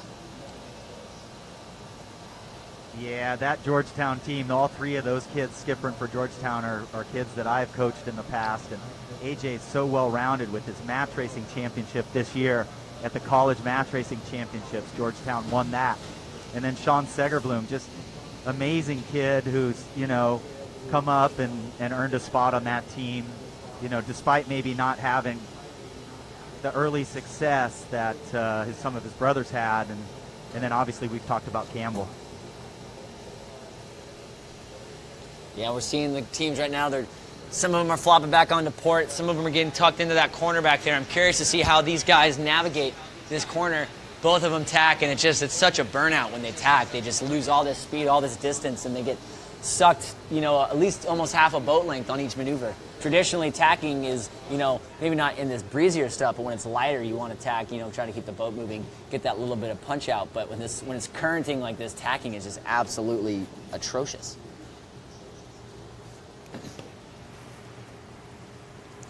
BC having a lot of trouble here, just getting going here. You've really got Georgetown just really a commanding position right here.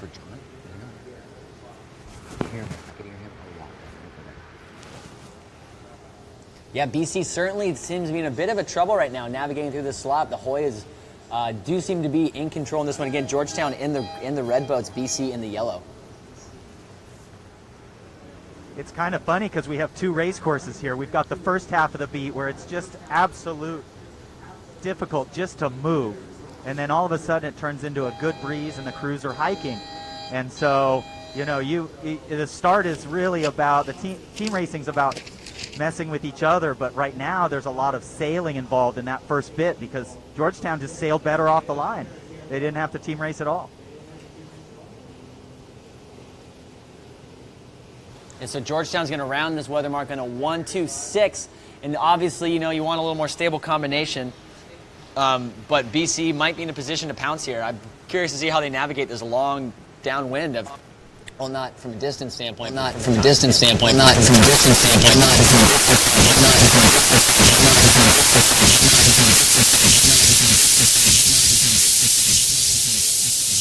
Yeah, boats 1 and 2 for the Hoyas around in Mark 2 right there. You can see the breeze is picking up a little bit. The breeze is picking up a little bit. And these teams are certainly adapting to it, and I think it's only going to pick up more as it's going to start to come more and more left.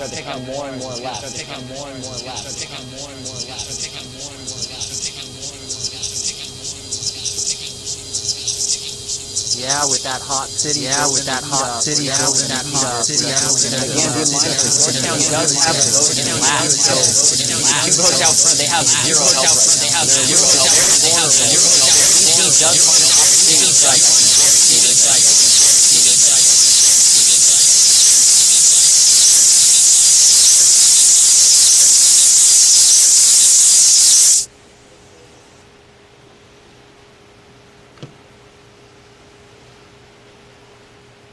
Yeah, Georgetown able to hold on to that win to that lead right there around Mark 3. Seems as though they might have actually extended slightly on Boston College. So the Hoyas might get a big win here over the Eagles, giving them their first loss of the day. And I stand corrected. The Hoyas were beaten by Navy earlier on in the rotation.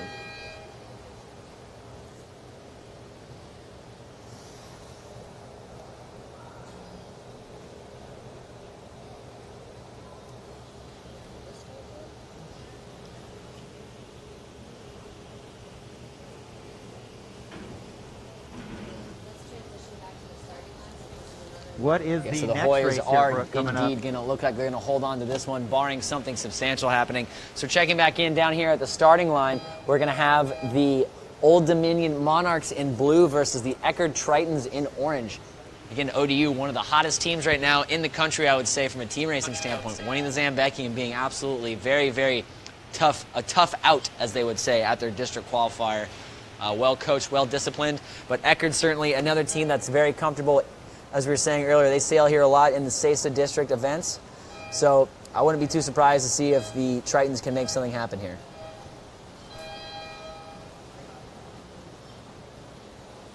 Another great start. You have to remember on your computer, you're hearing the horn systems, but you got to remember you're probably 2 seconds behind the actual starting time when you hear the horns. So if you think people look over early when you hear the horns, you have to remember that there's quite a delay in that sound signal reaching other people far away. So even though 11 looked over in that start, they were right on time. That was just a great start.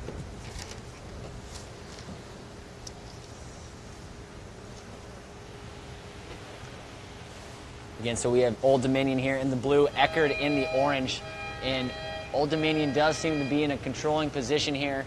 Coming into this left-hand side, boat number 6 is going to be in a strong position when they attack back here for Old Dominion.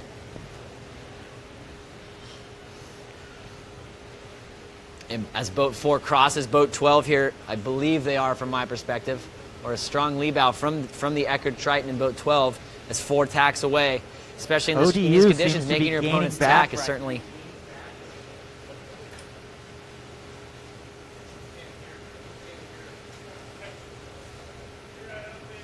Eckerd had control of this race, and ODU is slowly regaining control of at least 2 pairs.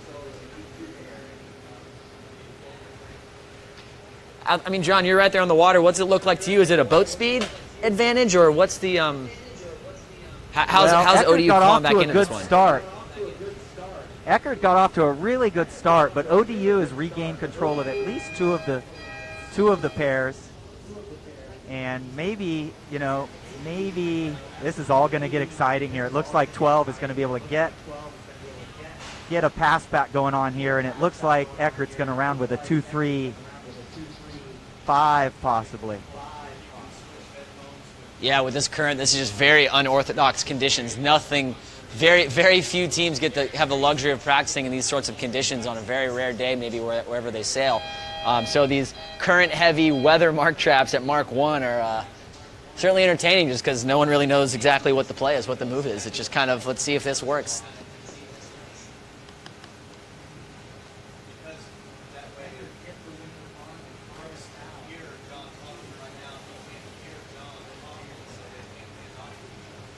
Yeah, boat 10 just had to do that penalty circle, and that just sucked them back so far, and they just got to regain all that ground. But Eckerd is still in the mix up in the front, as boat 11 seems to have made a move on boat number 6, getting an opportunity for their teammate in boat 12 to come through. So if it's a 2-on-2 race at the moment, I would say, as boat 5 for ODU is still very far back, and another penalty turn for boat 10 at the weather mark. They still have yet to round. Ooh, they got to hit the gas pedal.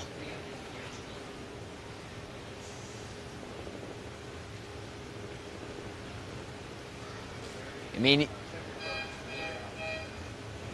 it's doable to win a race with only 2 boats, but Eckerd's going to have a bit of a miracle here, I think, to hold off the assault here coming in from the Monarchs behind.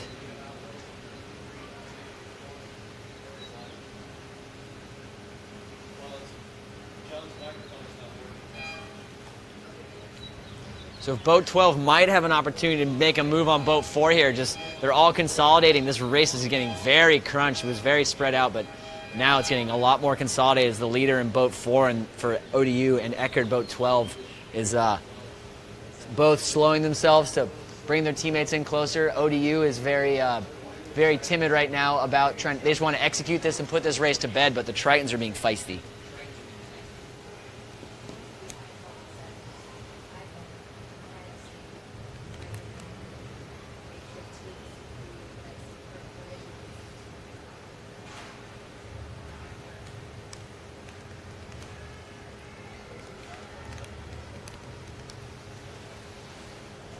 Yeah, so we're seeing boat number 4 for Old Dominion, Luffing, being very slow, but they are keeping some movement going forward over ground, so they can keep this mark trap's going to be very, very textbook Charleston.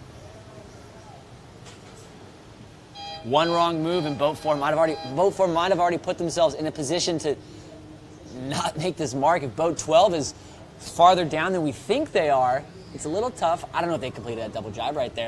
That's tough to say. But Eckerd might have just sprung through to have an opportunity to go 1-2 here if they can. If boat 12 can make something happen, big jibe here. And they're ducking. Maybe they didn't have overlap? I thought they might have had overlap. It's funny to watch it from here, John. Just the conveyor belt, everyone's going backwards. I'm happy I'm up here right now and not out there.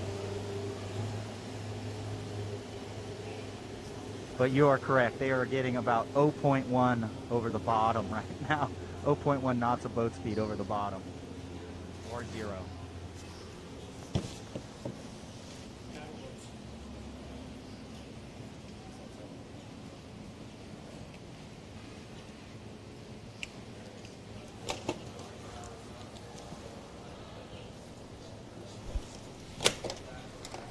Yeah, this is just a you know, the word laughable isn't really polite, but it's just the way the conditions are. But this is just, you can't help but crack a smile watching the mark rounding like this. Everyone's trying to get there, but it's just impressive how consolidated this race just got. Remember how spread out that Eckerd boat number 10 was very, very deep. And now they're ahead of an Eckerd boat, an ODU boat. This boat 6 is going to squeak right in here.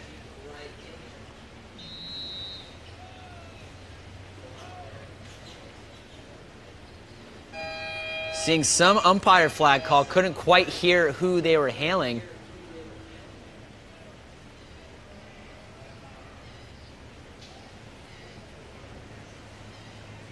Ooh, boat 5 for Old Dominion about to do a penalty turn. A 720 is going to be absolutely devastating in these conditions. They're going to be back. By the time they're done with this, they're going to be at the lure Mark III.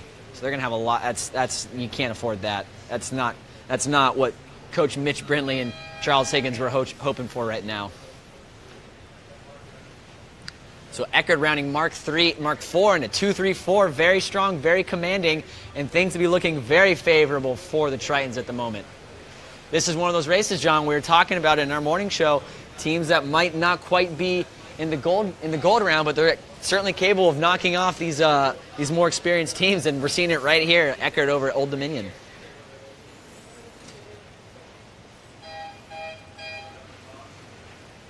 Absolutely, yes. That's what we want to see. Absolutely.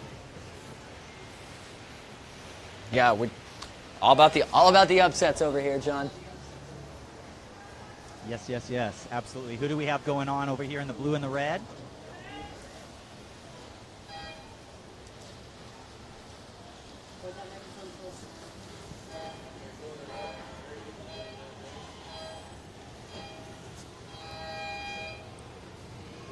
So it does look as though Eckerd has this race in the bag over Old Dominion. So popping back down here to the starting line, we have Northwestern versus Wisconsin. Looks like Wisco is going to be in the... Wait, I'm 2 races behind. That race already started, excuse me. Who is in sequence right now?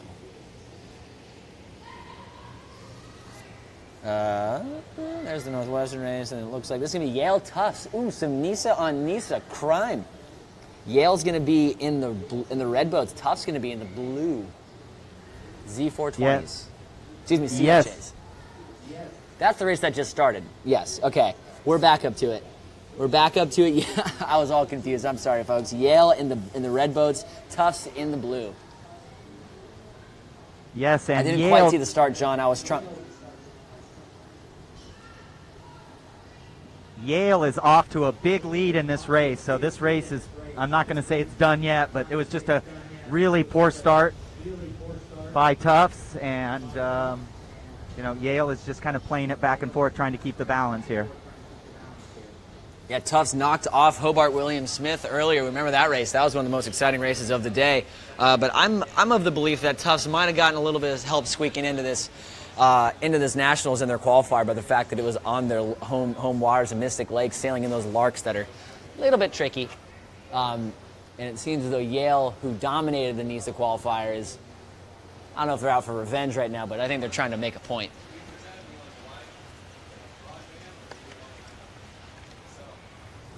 Yeah, I think Yale it would be really good for them. They'll feel really good if they can just get an easy race under their belts here and just continue to practice here and get ready for this, obviously the round of 8 that's going to be coming up for them tomorrow.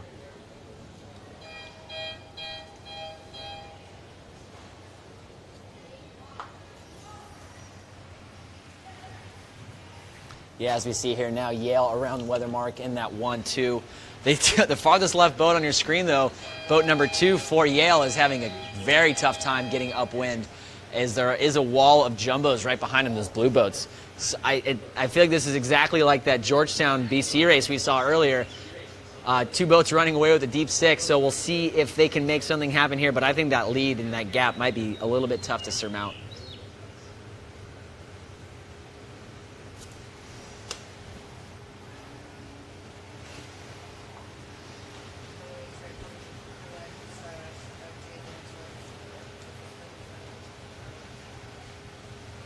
I mean, especially particularly that Old Dominion Eckerd race. we can safely say that no race is ever really over, as Mark III can easily turn into a cluster word.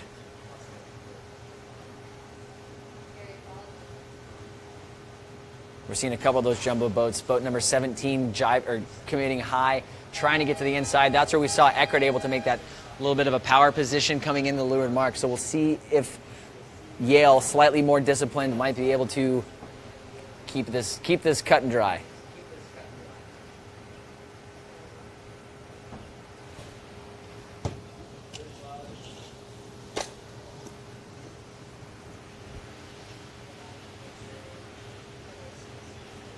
Boat 17 eking closer to boat number 3, but I don't know if they're going to get there fast enough.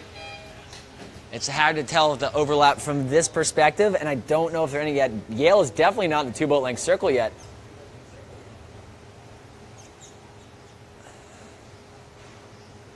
If 17 can get inside, they do. It looks like they head up. So all of a sudden, Yale with a runaway 1-2 now has a 1-3-6. Not a very stable combination. We'll see how boat number 1 can execute, make this pass back happen on this bottom leg.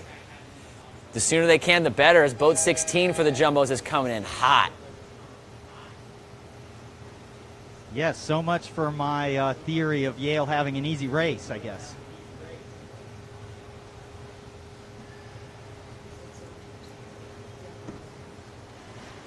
Yeah, we're going to see some moves here. Boat number 3 committing high. I mean, you just saw it right there. Any sort of tiller movement just sucks you right back. So you need to be just pointing directly at the mark as fast as you can all the time. Boat number 3 going very high. Not quite sure what their intention is right there. Can't quite see their ley line from this angle, but yeesh.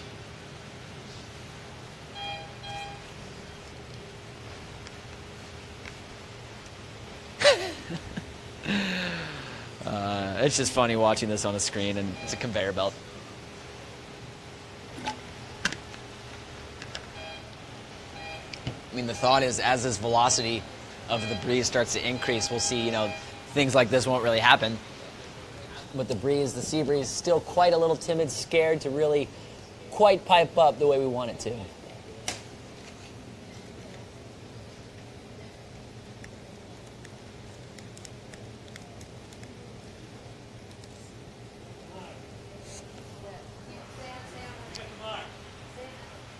Yeah, so much can happen on that offset leg. It just takes so long to do it that it's really amazing to see how many different maneuvers are going on at that one offset leg. It's just so easy, John, for these races to get condensed back together. We all saw how spread out that race was, but now they're all within 5 boat lengths of each other. So this is certainly going to be an exciting race here as they come into the finish. I guess they've technically rounded Mark IV. Oh, not yet, almost. Again, Tufts Jumbos in the blue, Yale Bulldogs in the red. A NISA rivalry. These teams no strangers to one another. Yale was running away 1-2. If you're just joining us, they're running with a 1-2, but the Jumbos made some magic happen, and this is tricky current at this Mark III made it very difficult for the Bulldogs, and actually were winning the combination at that point, but it seems as though Yale has refound their groove.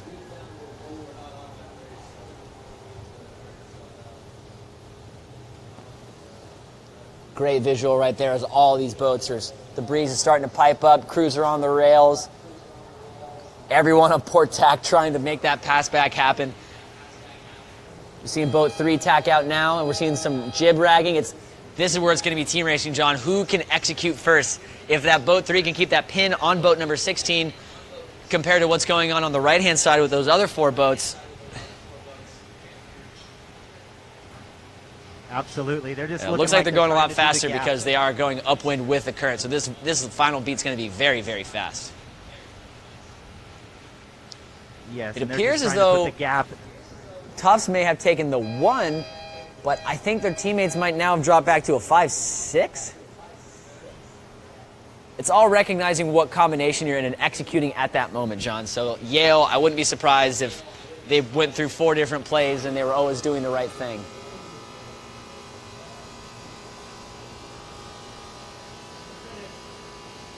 Coming into the finish here. Still a little shy of that lane line. I think both of these boats are going to be well overstanding. They're going to be coming in hot to the finish. Boat 18 might be crossing boat number 1 here. That's going to be the race right there. If boat number 1's able to get over and through, can't quite see if they do. Yeah, boat number 1 does get the 1, and it looks like Yale's going to finish with a 1:4.5 maybe. So a little shaky at the finish there. Got to imagine coaches Zach Leonard and Joe Morris are going to want to talk to him about that one. But good job pulling out, keeping their head together, dealing with this adverse current. It's being very tricky, very difficult. But shout out to the Jumbos there for making that one interesting. You know, that's how these teams are going to. That's the only chance that these teams have to beat Yale. Just get them shaking, get them panicking, get them in situations that they're not used to. And I think that is when we're going to see this today. Yale might drop 1, maybe 2 races if his current continues to be wonky and weird.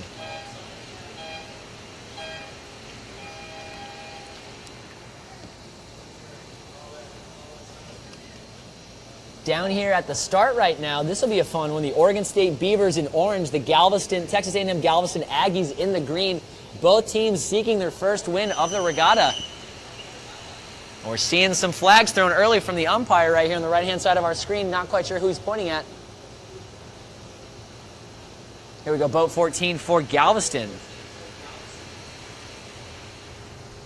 So Galveston does have a boat far in front right now, but Oregon State is certainly in a position to pounce on that 720 penalty flag by boat number 14 right there. It's going to be tough to come back from.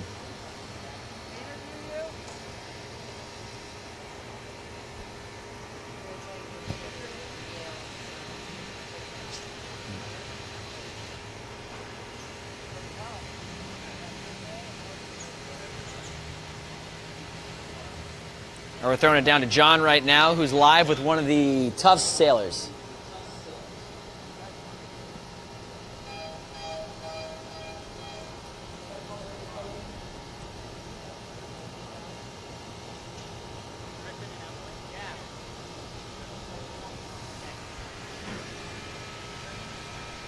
We're setting up for an interview over here with the team that just beat Yale, the first team to beat Yale in a while, Tufts.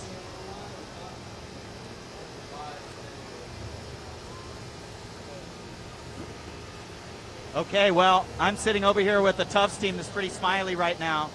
They've had 2 big comebacks today, and super great. Are we on, Colton? Yeah. Here's Griffin and Emily. Here, take the microphone. You guys just beat Yale, the national sport presentation. How'd you do it? You know, I couldn't really tell you. My teammates came in really big. I did not personally have the greatest race. I was just trying to go fast, mix things up, you know.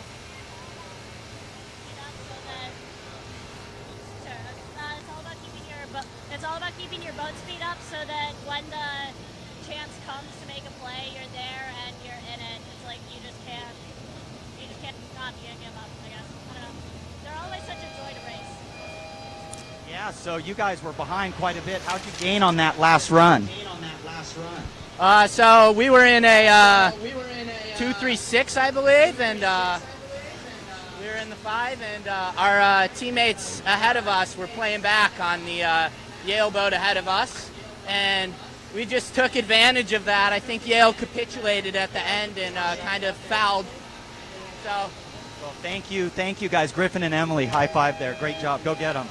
Way to go. That was just awesome. Man, they were excited, weren't they? So, man, Yale loses a race after dominating. Apparently what they told us is that Malcolm fouled going into the finish line. We missed that. I don't know if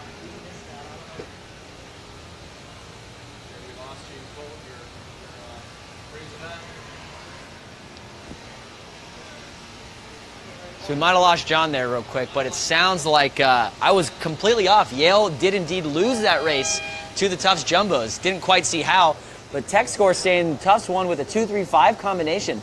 So they must have had, maybe I couldn't quite tell who was ahead of who at the finish there. And it must have been a tight one, but congrats to the Tufts Jumbos for knocking off Yale, giving them their first loss to the regatta. That's why it's great having John out there on the water. He can tell us how it's going.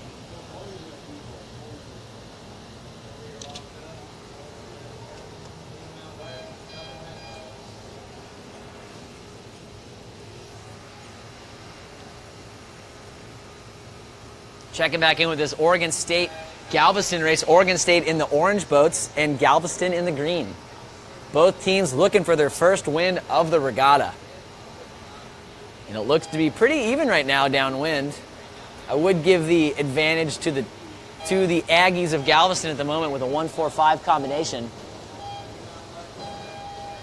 Maybe even might be able to sneak into a 1-3 here if they can execute this mark trap.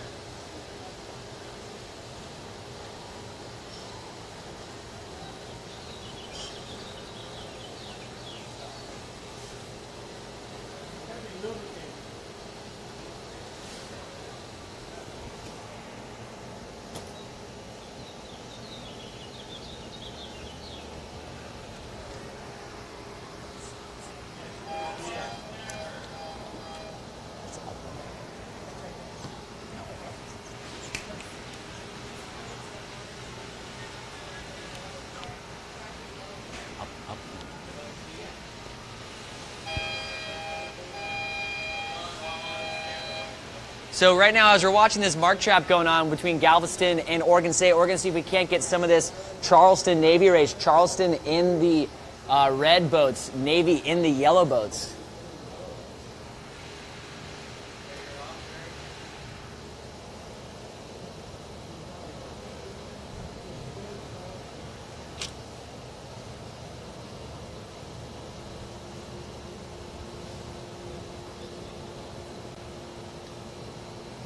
Again, Navy in yellow, Charleston in the red.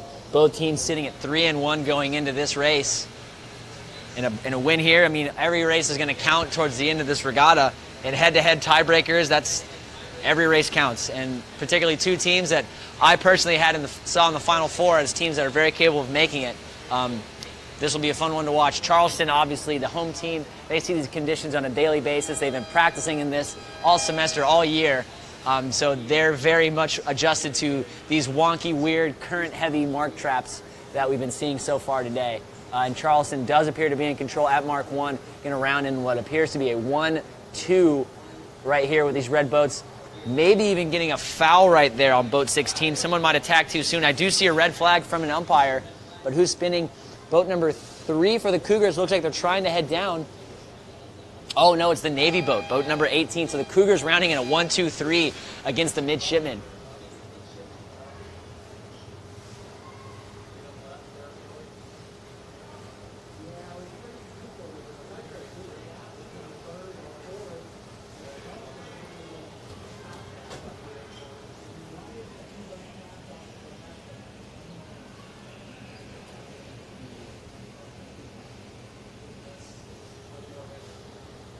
You know, every race we've seen so far this afternoon, John, as this current started to rip, it's gotten a little spread out around Mark 2 and it's consolidated around Mark 3. I look for this race to actually be the opposite. Instead of getting close as around Mark 3, I think the Cougars are actually going to extend here as they're doing a lot of work back there, and they're going to make this mark trap, this lured mark happen very quickly.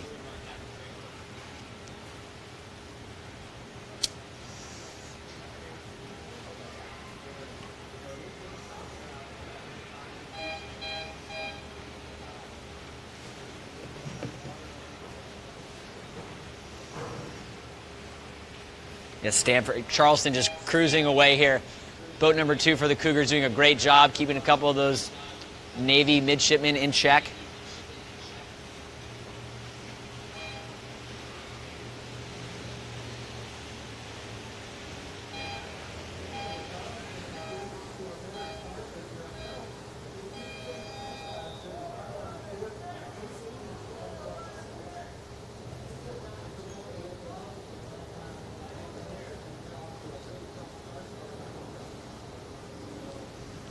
Yeah, so the Cougars look like they have this one in the bag. Checking out right now at the starting line, we got a fun one. We got Hobart in blue, Stanford in orange. Stanford boats are all up on that pin right now. We're going to see boat 11 on the left-hand side of our screens start to do a little 360 penalty turn.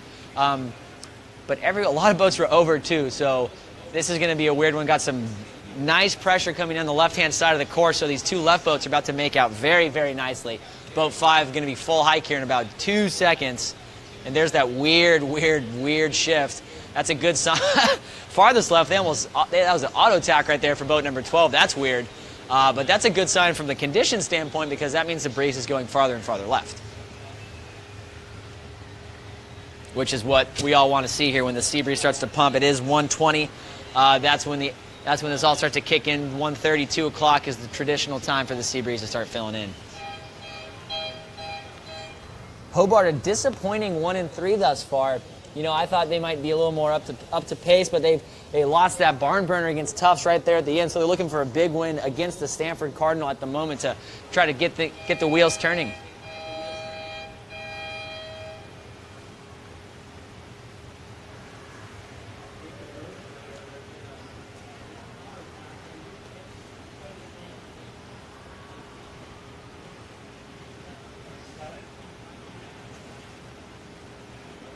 At boat 4, Hobart ripping in hot on that starboard tack right now, going to cross everybody. And if boat 5 is going to be in a position to maybe do a little bit of balancing here and get their teammate out of 6, I think Hobart's going to be in a very commanding position here.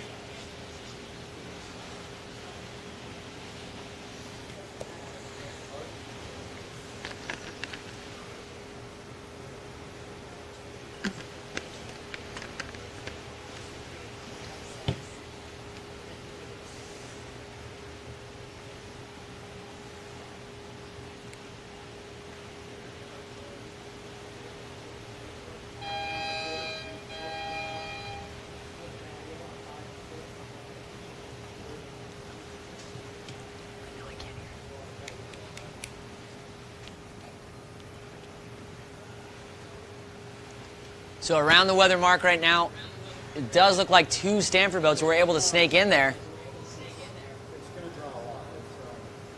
But that deep 6 right now for Stanford. So far, we've actually seen that hasn't been too much of a detriment to any of these teams that are chasing.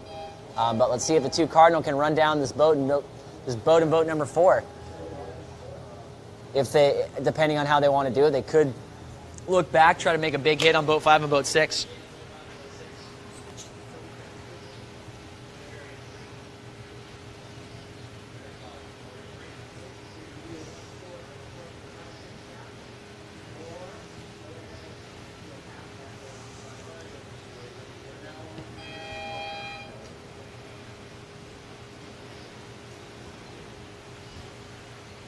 Yeah, so I mean, I'm all ears on this leeward mark rounding coming up here, John. This Mark III has been the talk of the town so far all weekend, or at least all day so far today, since this current started ripping.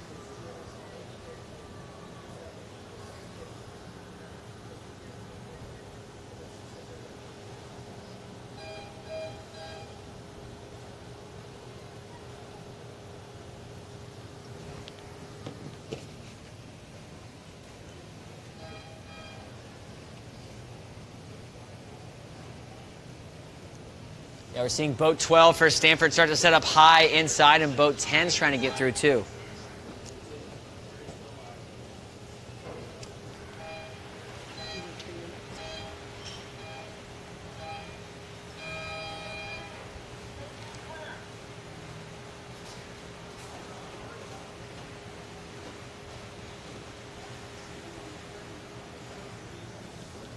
Yeah, so I'm seeing right now, it's just boat 4 for Hobart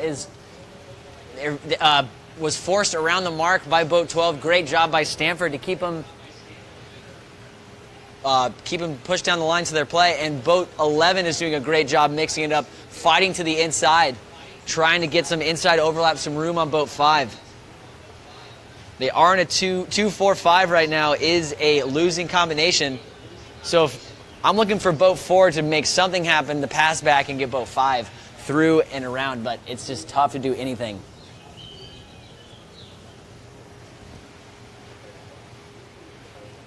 Yeah, we're seeing that right now, John, just the boat 4 luffing part on that conveyor belt right now and trying to draw in boat number 12, but with this current one wrong move could be disaster. It could get carried away, and all of a sudden 12 would if 12 gets the first, all of a sudden Stanford's in a play 4. So this race could go a multitude of ways right now.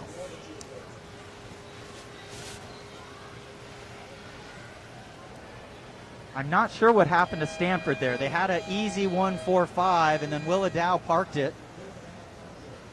and now he's back in 6th again.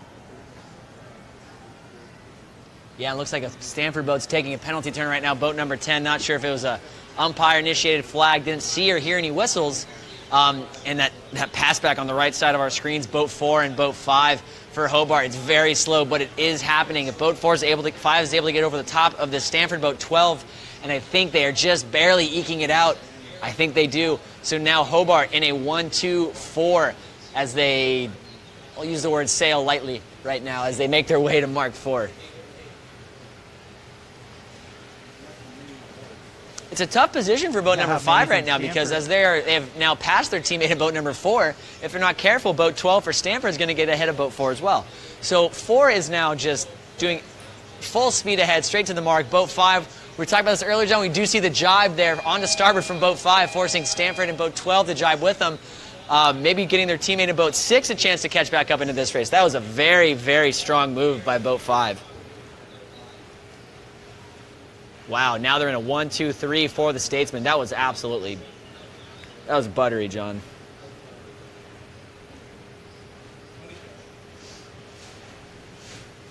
Yeah, we're seeing Hobart round with a 1 and a 2. And then the 3.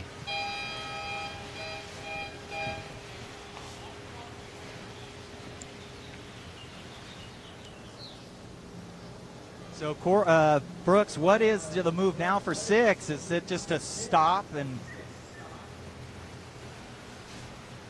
I'm sorry, John, I couldn't quite hear your question there. What's the move for 6 there? They just slow down and just park it, or what? What's their move now? They're trying to go fast forward. They just got to get back in this race somehow. Oh, boat number 6. I thought you were talking about... I'm sorry, I thought you were talking about the boat in 6th place. I was like, they got to go fast. I can't see boat number 6 right now because they're all on port tack. If we're talking to the farthest right-hand boat, I think they're just fast forward right now, maybe rag and luff a little bit if one of these Stanford boats gets close. But I don't think that's going to happen, so I think they're just kind of coasting their way to the finish line right now.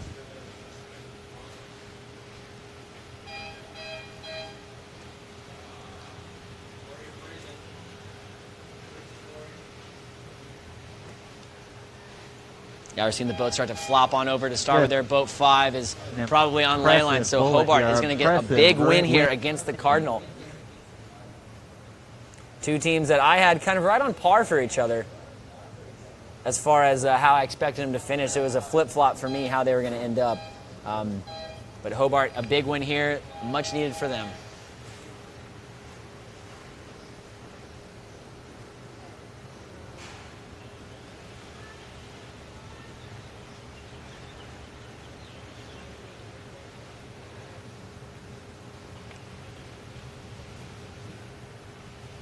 Yeah, Hobart just sailing away right now from Stanford. Good for them to keep him honest. Got to keep one boat in check. Can't let anybody spring free like that. That's how races go pear-shaped, awfully quick at the end and the finish. But Hobart does indeed get the 1-2, probably 3 here to get the win.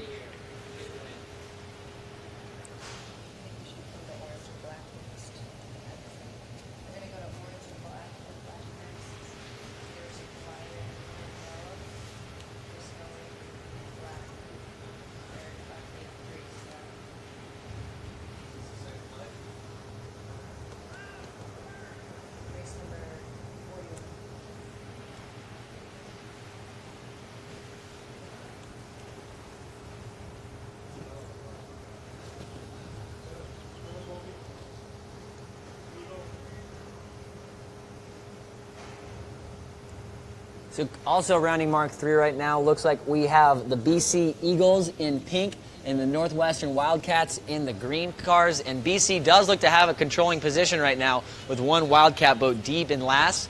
But as we've seen, that's doesn't mean anything apparently today.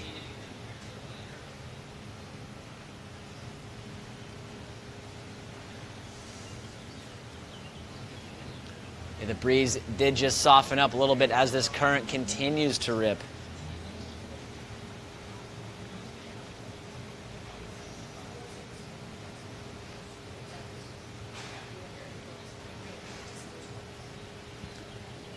For those of you that aren't following right now on Tech Score, you can, but if you're not, we're going to throw some of the where we stand right now at the moment with the results coming to you shortly here on your screen.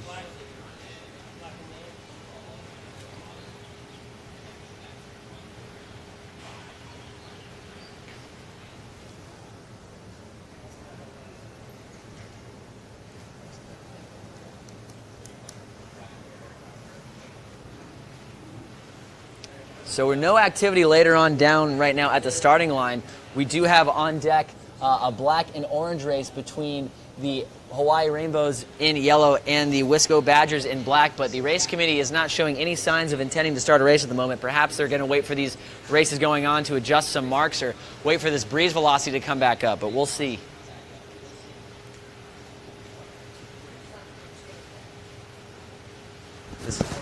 I'm not. This is clean. This isn't dirty. This has been clean all day. I don't have any graphics on there. I've never had a single graphic. I don't have the dirty feed.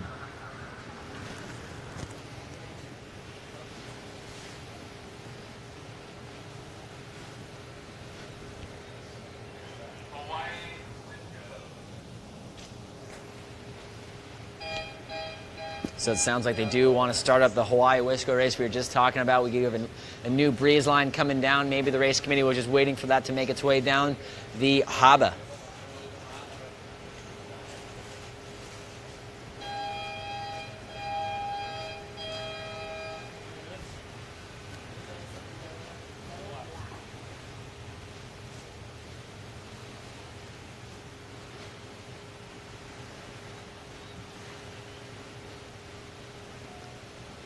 The low tide today is around 4 o'clock, so that's when it'll be maximum low.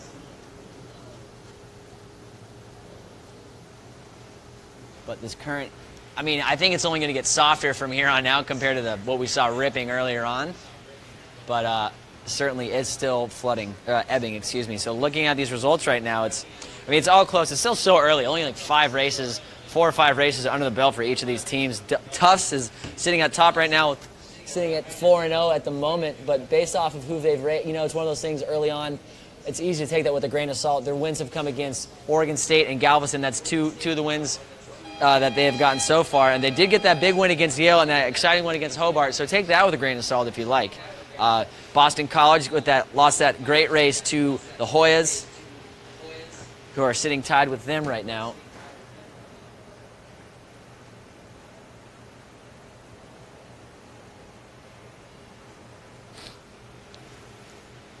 It looks like the Beavers did get that win over the Aggies of Galveston to get their first win of the regatta.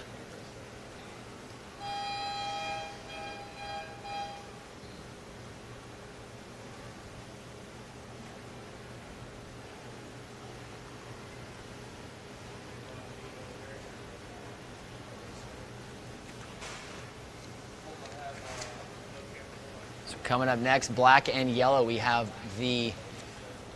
I just said who it was. How did I forget who it was already?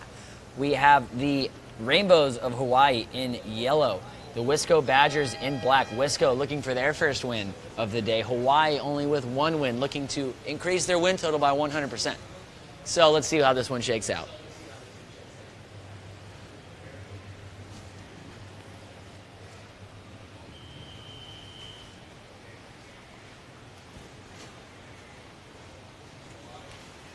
The current has slacked up slightly. It's still absolutely ripping right to left on our screens, but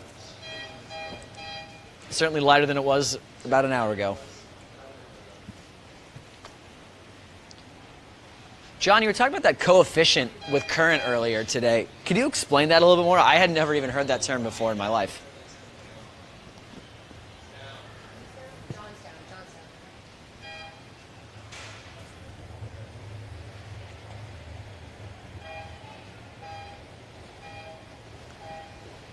So Hawaii in the yellow boats here, Wisco in the black. Pretty even start, very clean. Wisco, I would say right off the line, looks to be in a controlling position, but I think that's very, very few and far between, you can say, in a team race when the result right off the line looks is going to be how it ends up.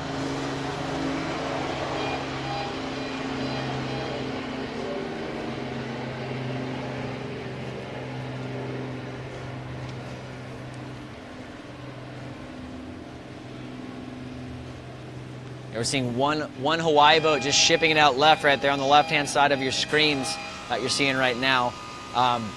He's going to have a lot of current to fight back. I do like him crossing this other pair that's to weather of him right now, all three of those boats. Hawaii still actually chasing right now against the Badgers. Again, Badgers in black, Hawaii in yellow.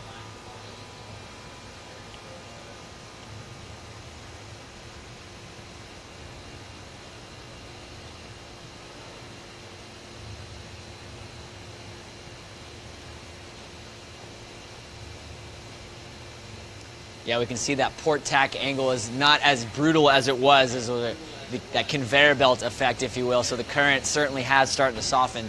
Still there, obviously, but the race committee has elongated that downwind leg slightly to accommodate.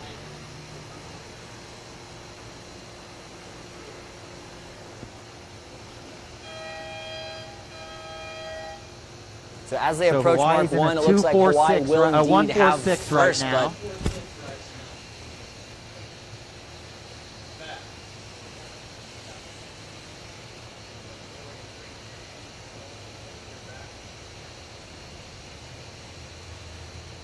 so around Mark 1, Hawaii does have the 1, but how their teammates can come back up behind them, I think they still got a 4-6, which is a tough combination.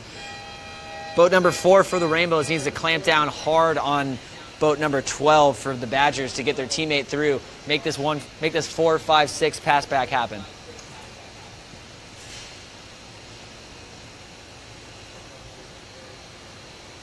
Yeah, just as I thought, Chucky Eaton kind of ate up that boat to windward of him, was able to round in the 1.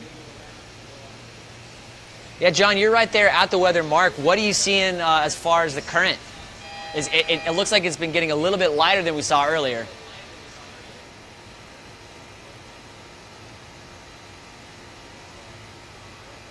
Yes, it's a ton.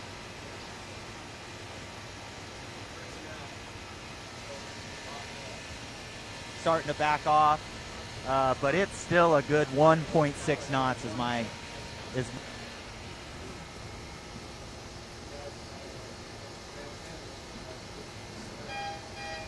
So Hawaii's coming around that farthest, this second right boat on our screen right now.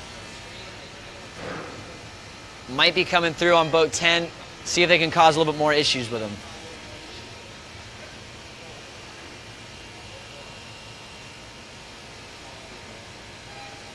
Ooh, a bad jibe on Hawaii over here.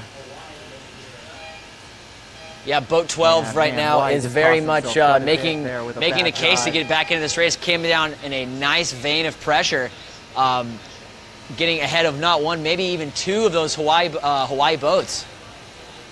Not to mention boat number 10 sitting up on the inside for the Badgers. I think Wisco's going to round this leeward mark in a 2-3-4.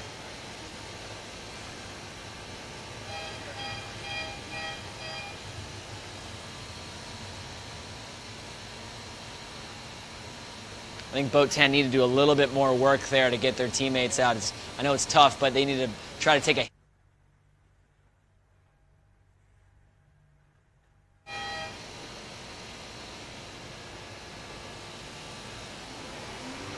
We're seeing a big luff right now by boat number 10, trying to get the 2 teammates through, and they do.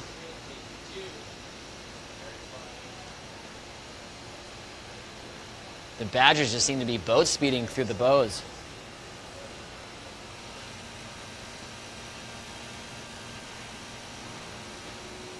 It's nice to see these boats actually moving over, speed over ground again.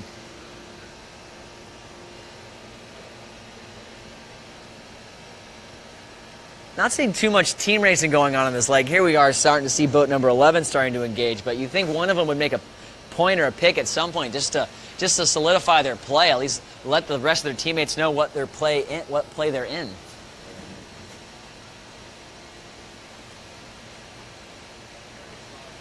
As Wisco rounds in a 2-3-6, that was somewhat sloppy on both teams' part on that leg. I feel like Wisco was in a very strong position to make a play happen, to solidify themselves in a play 2, but seemed almost disinterested in making that happen. As Hawaii is going to run away with this in a 1-4-5, as we see that Hawaii Wisconsin boat 12 doing a 720.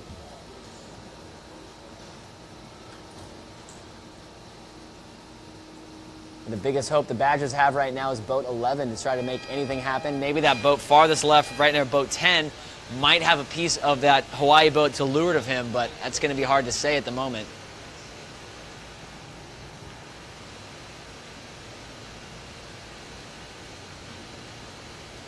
Yeah, I think that was more of a Wisconsin screw-up because Hawaii is just kind of sailing and didn't really do anything, and they ended up coming out of there with a 1.45.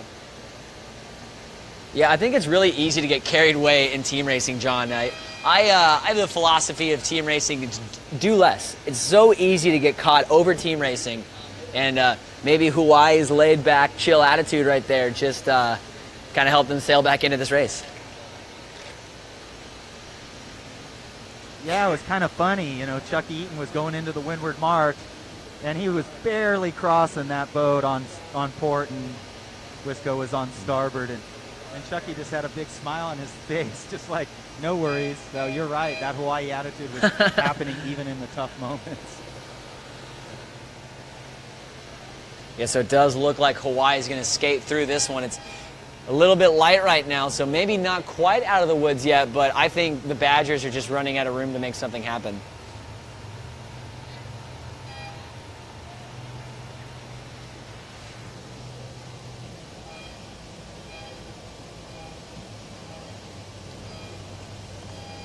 Popping down to this downwind right now, the orange and green boats. That's Yale in orange, Yale in the green, Galveston in the orange. Yale is in control here with a 1-2 handedly.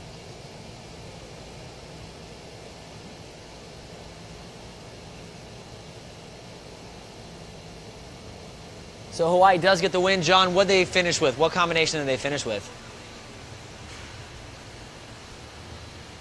It looked like a 1.45 to me.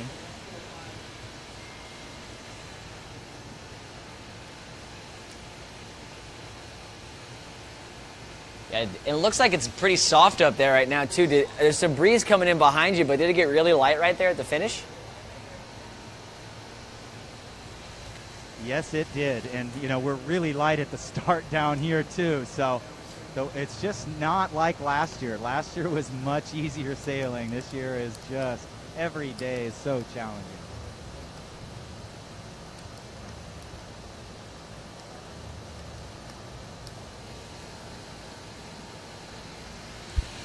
So yeah, downwind right now in that orange and green race. Yale in the green, Galveston in the orange. The regatta, the defending national champion is reminding the Texas A&M Galveston Aggies of their prowess.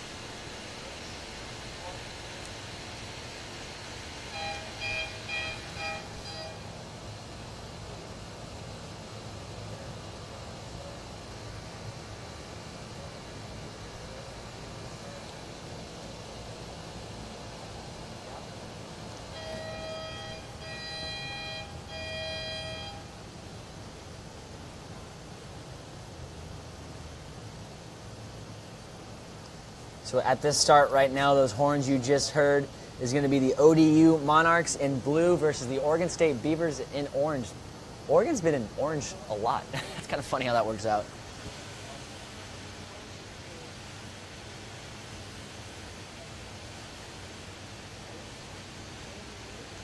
I think Georgetown has their hands full a little bit in that race against MIT up there.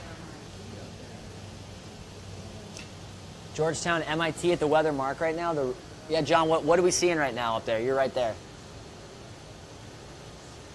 Yeah, it looks like, well, the 1.45 for Georgetown, which is okay, but it's not easy.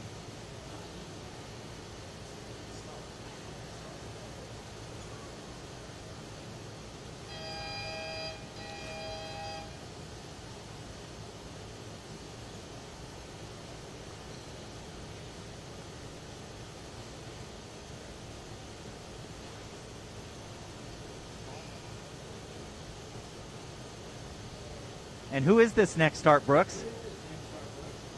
Down here at the start right now, we got Oregon State in orange, ODU in blue.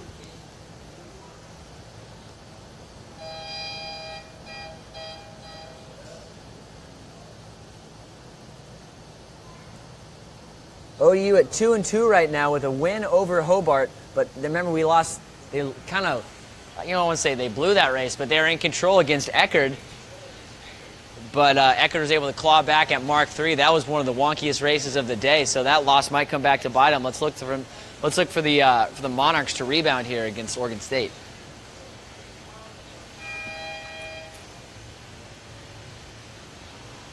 Like many teams, you know, it's amazing how inconsistent they can be. ODU looks so good at certain points, and other points they look like they just can't get the boat going very well. Yeah, John, I think that's a good point. I think this is the time of the day.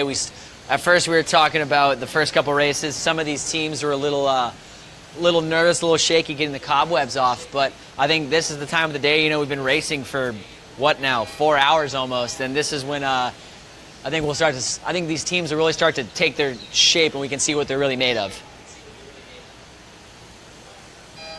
Yeah, well, ODU's got this start. Yeah, Old Dominion very much in control. Pushing boat 10 over. And as long as boat number 4 doesn't...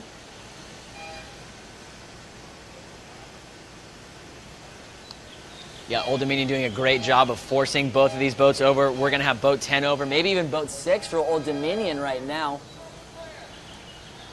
6 already cleared themselves. We're going to see boat 10 rounding to clear themselves. And I think ODU is going to be like shot out of this one like a cannon. Quite a big lefty here. Boat number 4 and boat...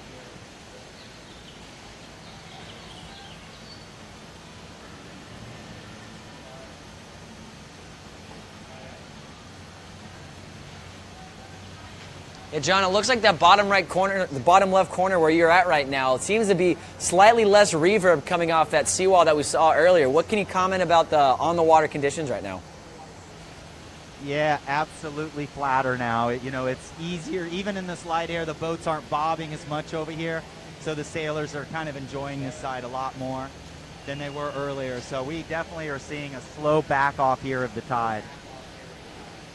Yeah, a lot of pressure seems to be coming from that left side too, so it might have been scaring some of the competitors earlier, getting too stuck down there, but might not be the case anymore. Absolutely, yeah, it's just up and down all day. We keep thinking it's going to settle in, and it just goes up and down, and really takes a lot of concentration here for these sailors. Yeah, I might have spoke too soon there about boat number 5. They looked okay, John, but you're quite right. You're right behind them right there. Yeah, I couldn't quite hear what you said there, but easily, ODU's easily walking away with this race.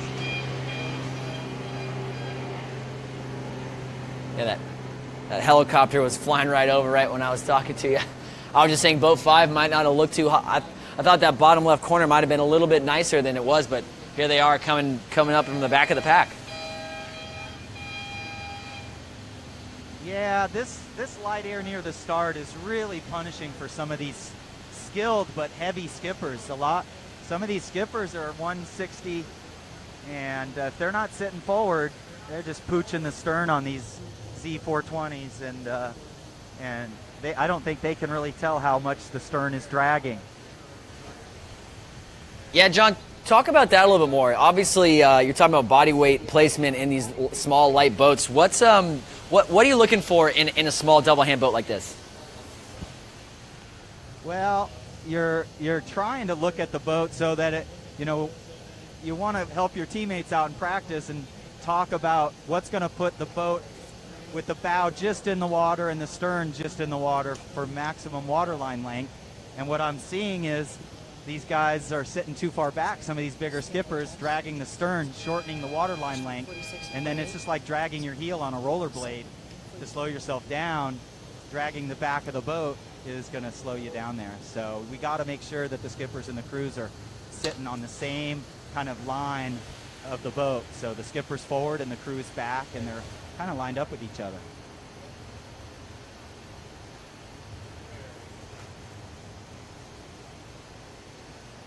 Yeah, so Old Dominion just cruising away from the Beavers right now, about to round this leeward mark in a commanding 1-2.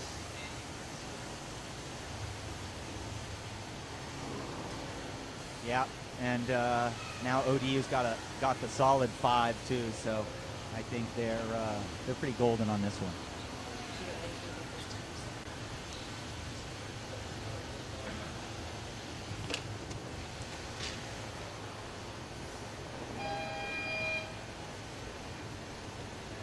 Yeah, the current's absolutely starting to lighten up as boat 6 and boat 4 for ODU are actually starting to move.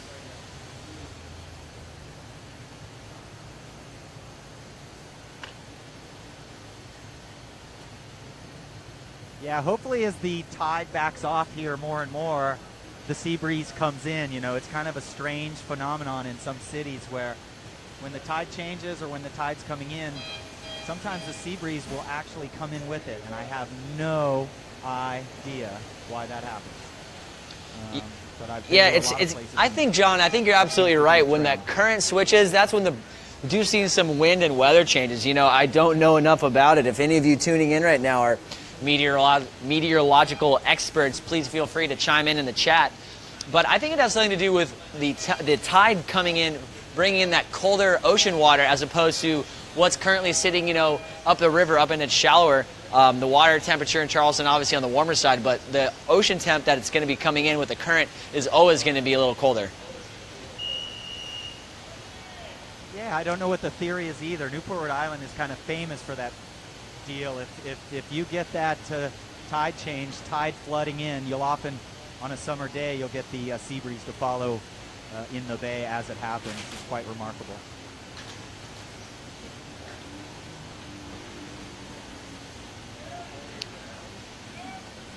Yeah, so Old Dominion continues to have their stranglehold over the Beavers, much like how in real life a Monarch, which their mascot's a lion. I feel like a lion would indeed beat a beaver if they were to ever encounter in the wild.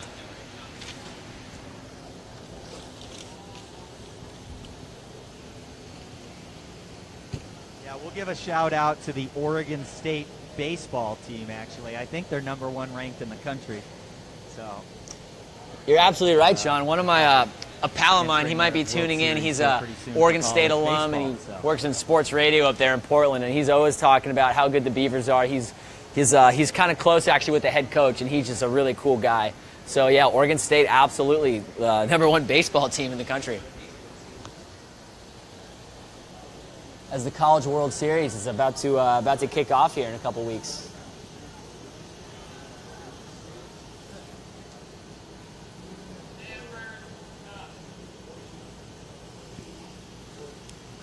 So we got some fun ones cooking up here next, back-to-back. Race 46 about to go underway. We're here in Horns Forum. Stanford Cardinal in the red, Tufts in the blue. And then following that immediately is the Boston College Eagles in yellow and the College of Charleston Cougars in black. So 2 great races. We'll try to get you as much as we can of both of these races while they're going on.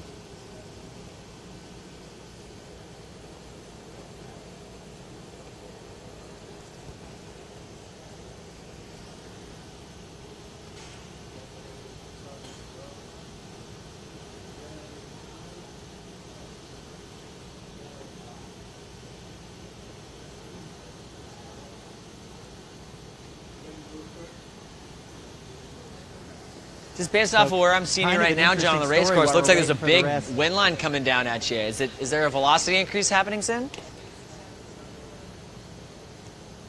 Yes.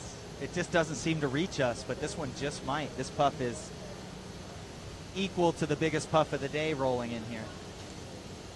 Yeah, those orange Z420s going over the top of you right now look like they're almost planing in that puff.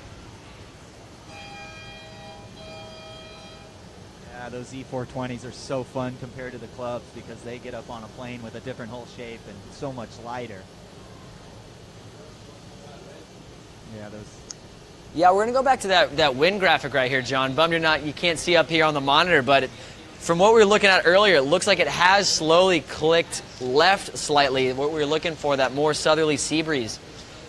And this cool graphic is certainly a good indicator of that. Yeah, again, if you're just joining us, didn't miss this graphic the first time, we were right there on the peninsula of Charleston.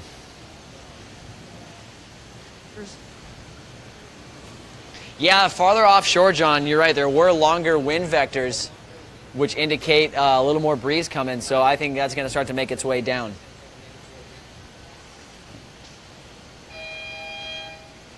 Yeah, so the longer wind vectors, more wind, and just a great sight to follow. And so again, if you're just joining us, we got two great races coming up. This is the live stream. Thank you for tuning in to the live stream, powered by U.S. Sailing at the LaserPerformance College Sailing Team Racing National Championship. Again, two great races coming up underway very soon. Tufts and Stanford is first, followed by Boston College and Charleston.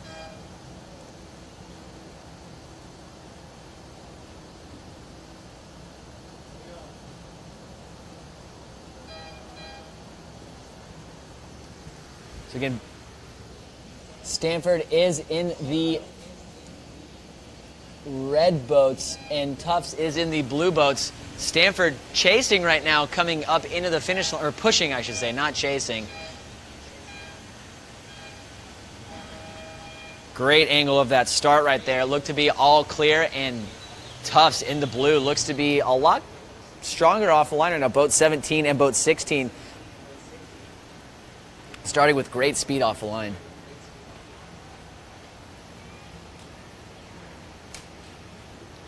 Yeah, just a great start by number 17, but boat number 1's got that pair under control despite the great start by 17.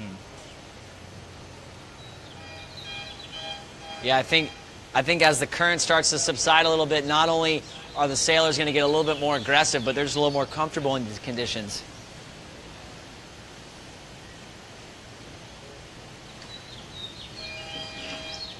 Big slop right there for both of those boats, boat number 1 and boat number 17.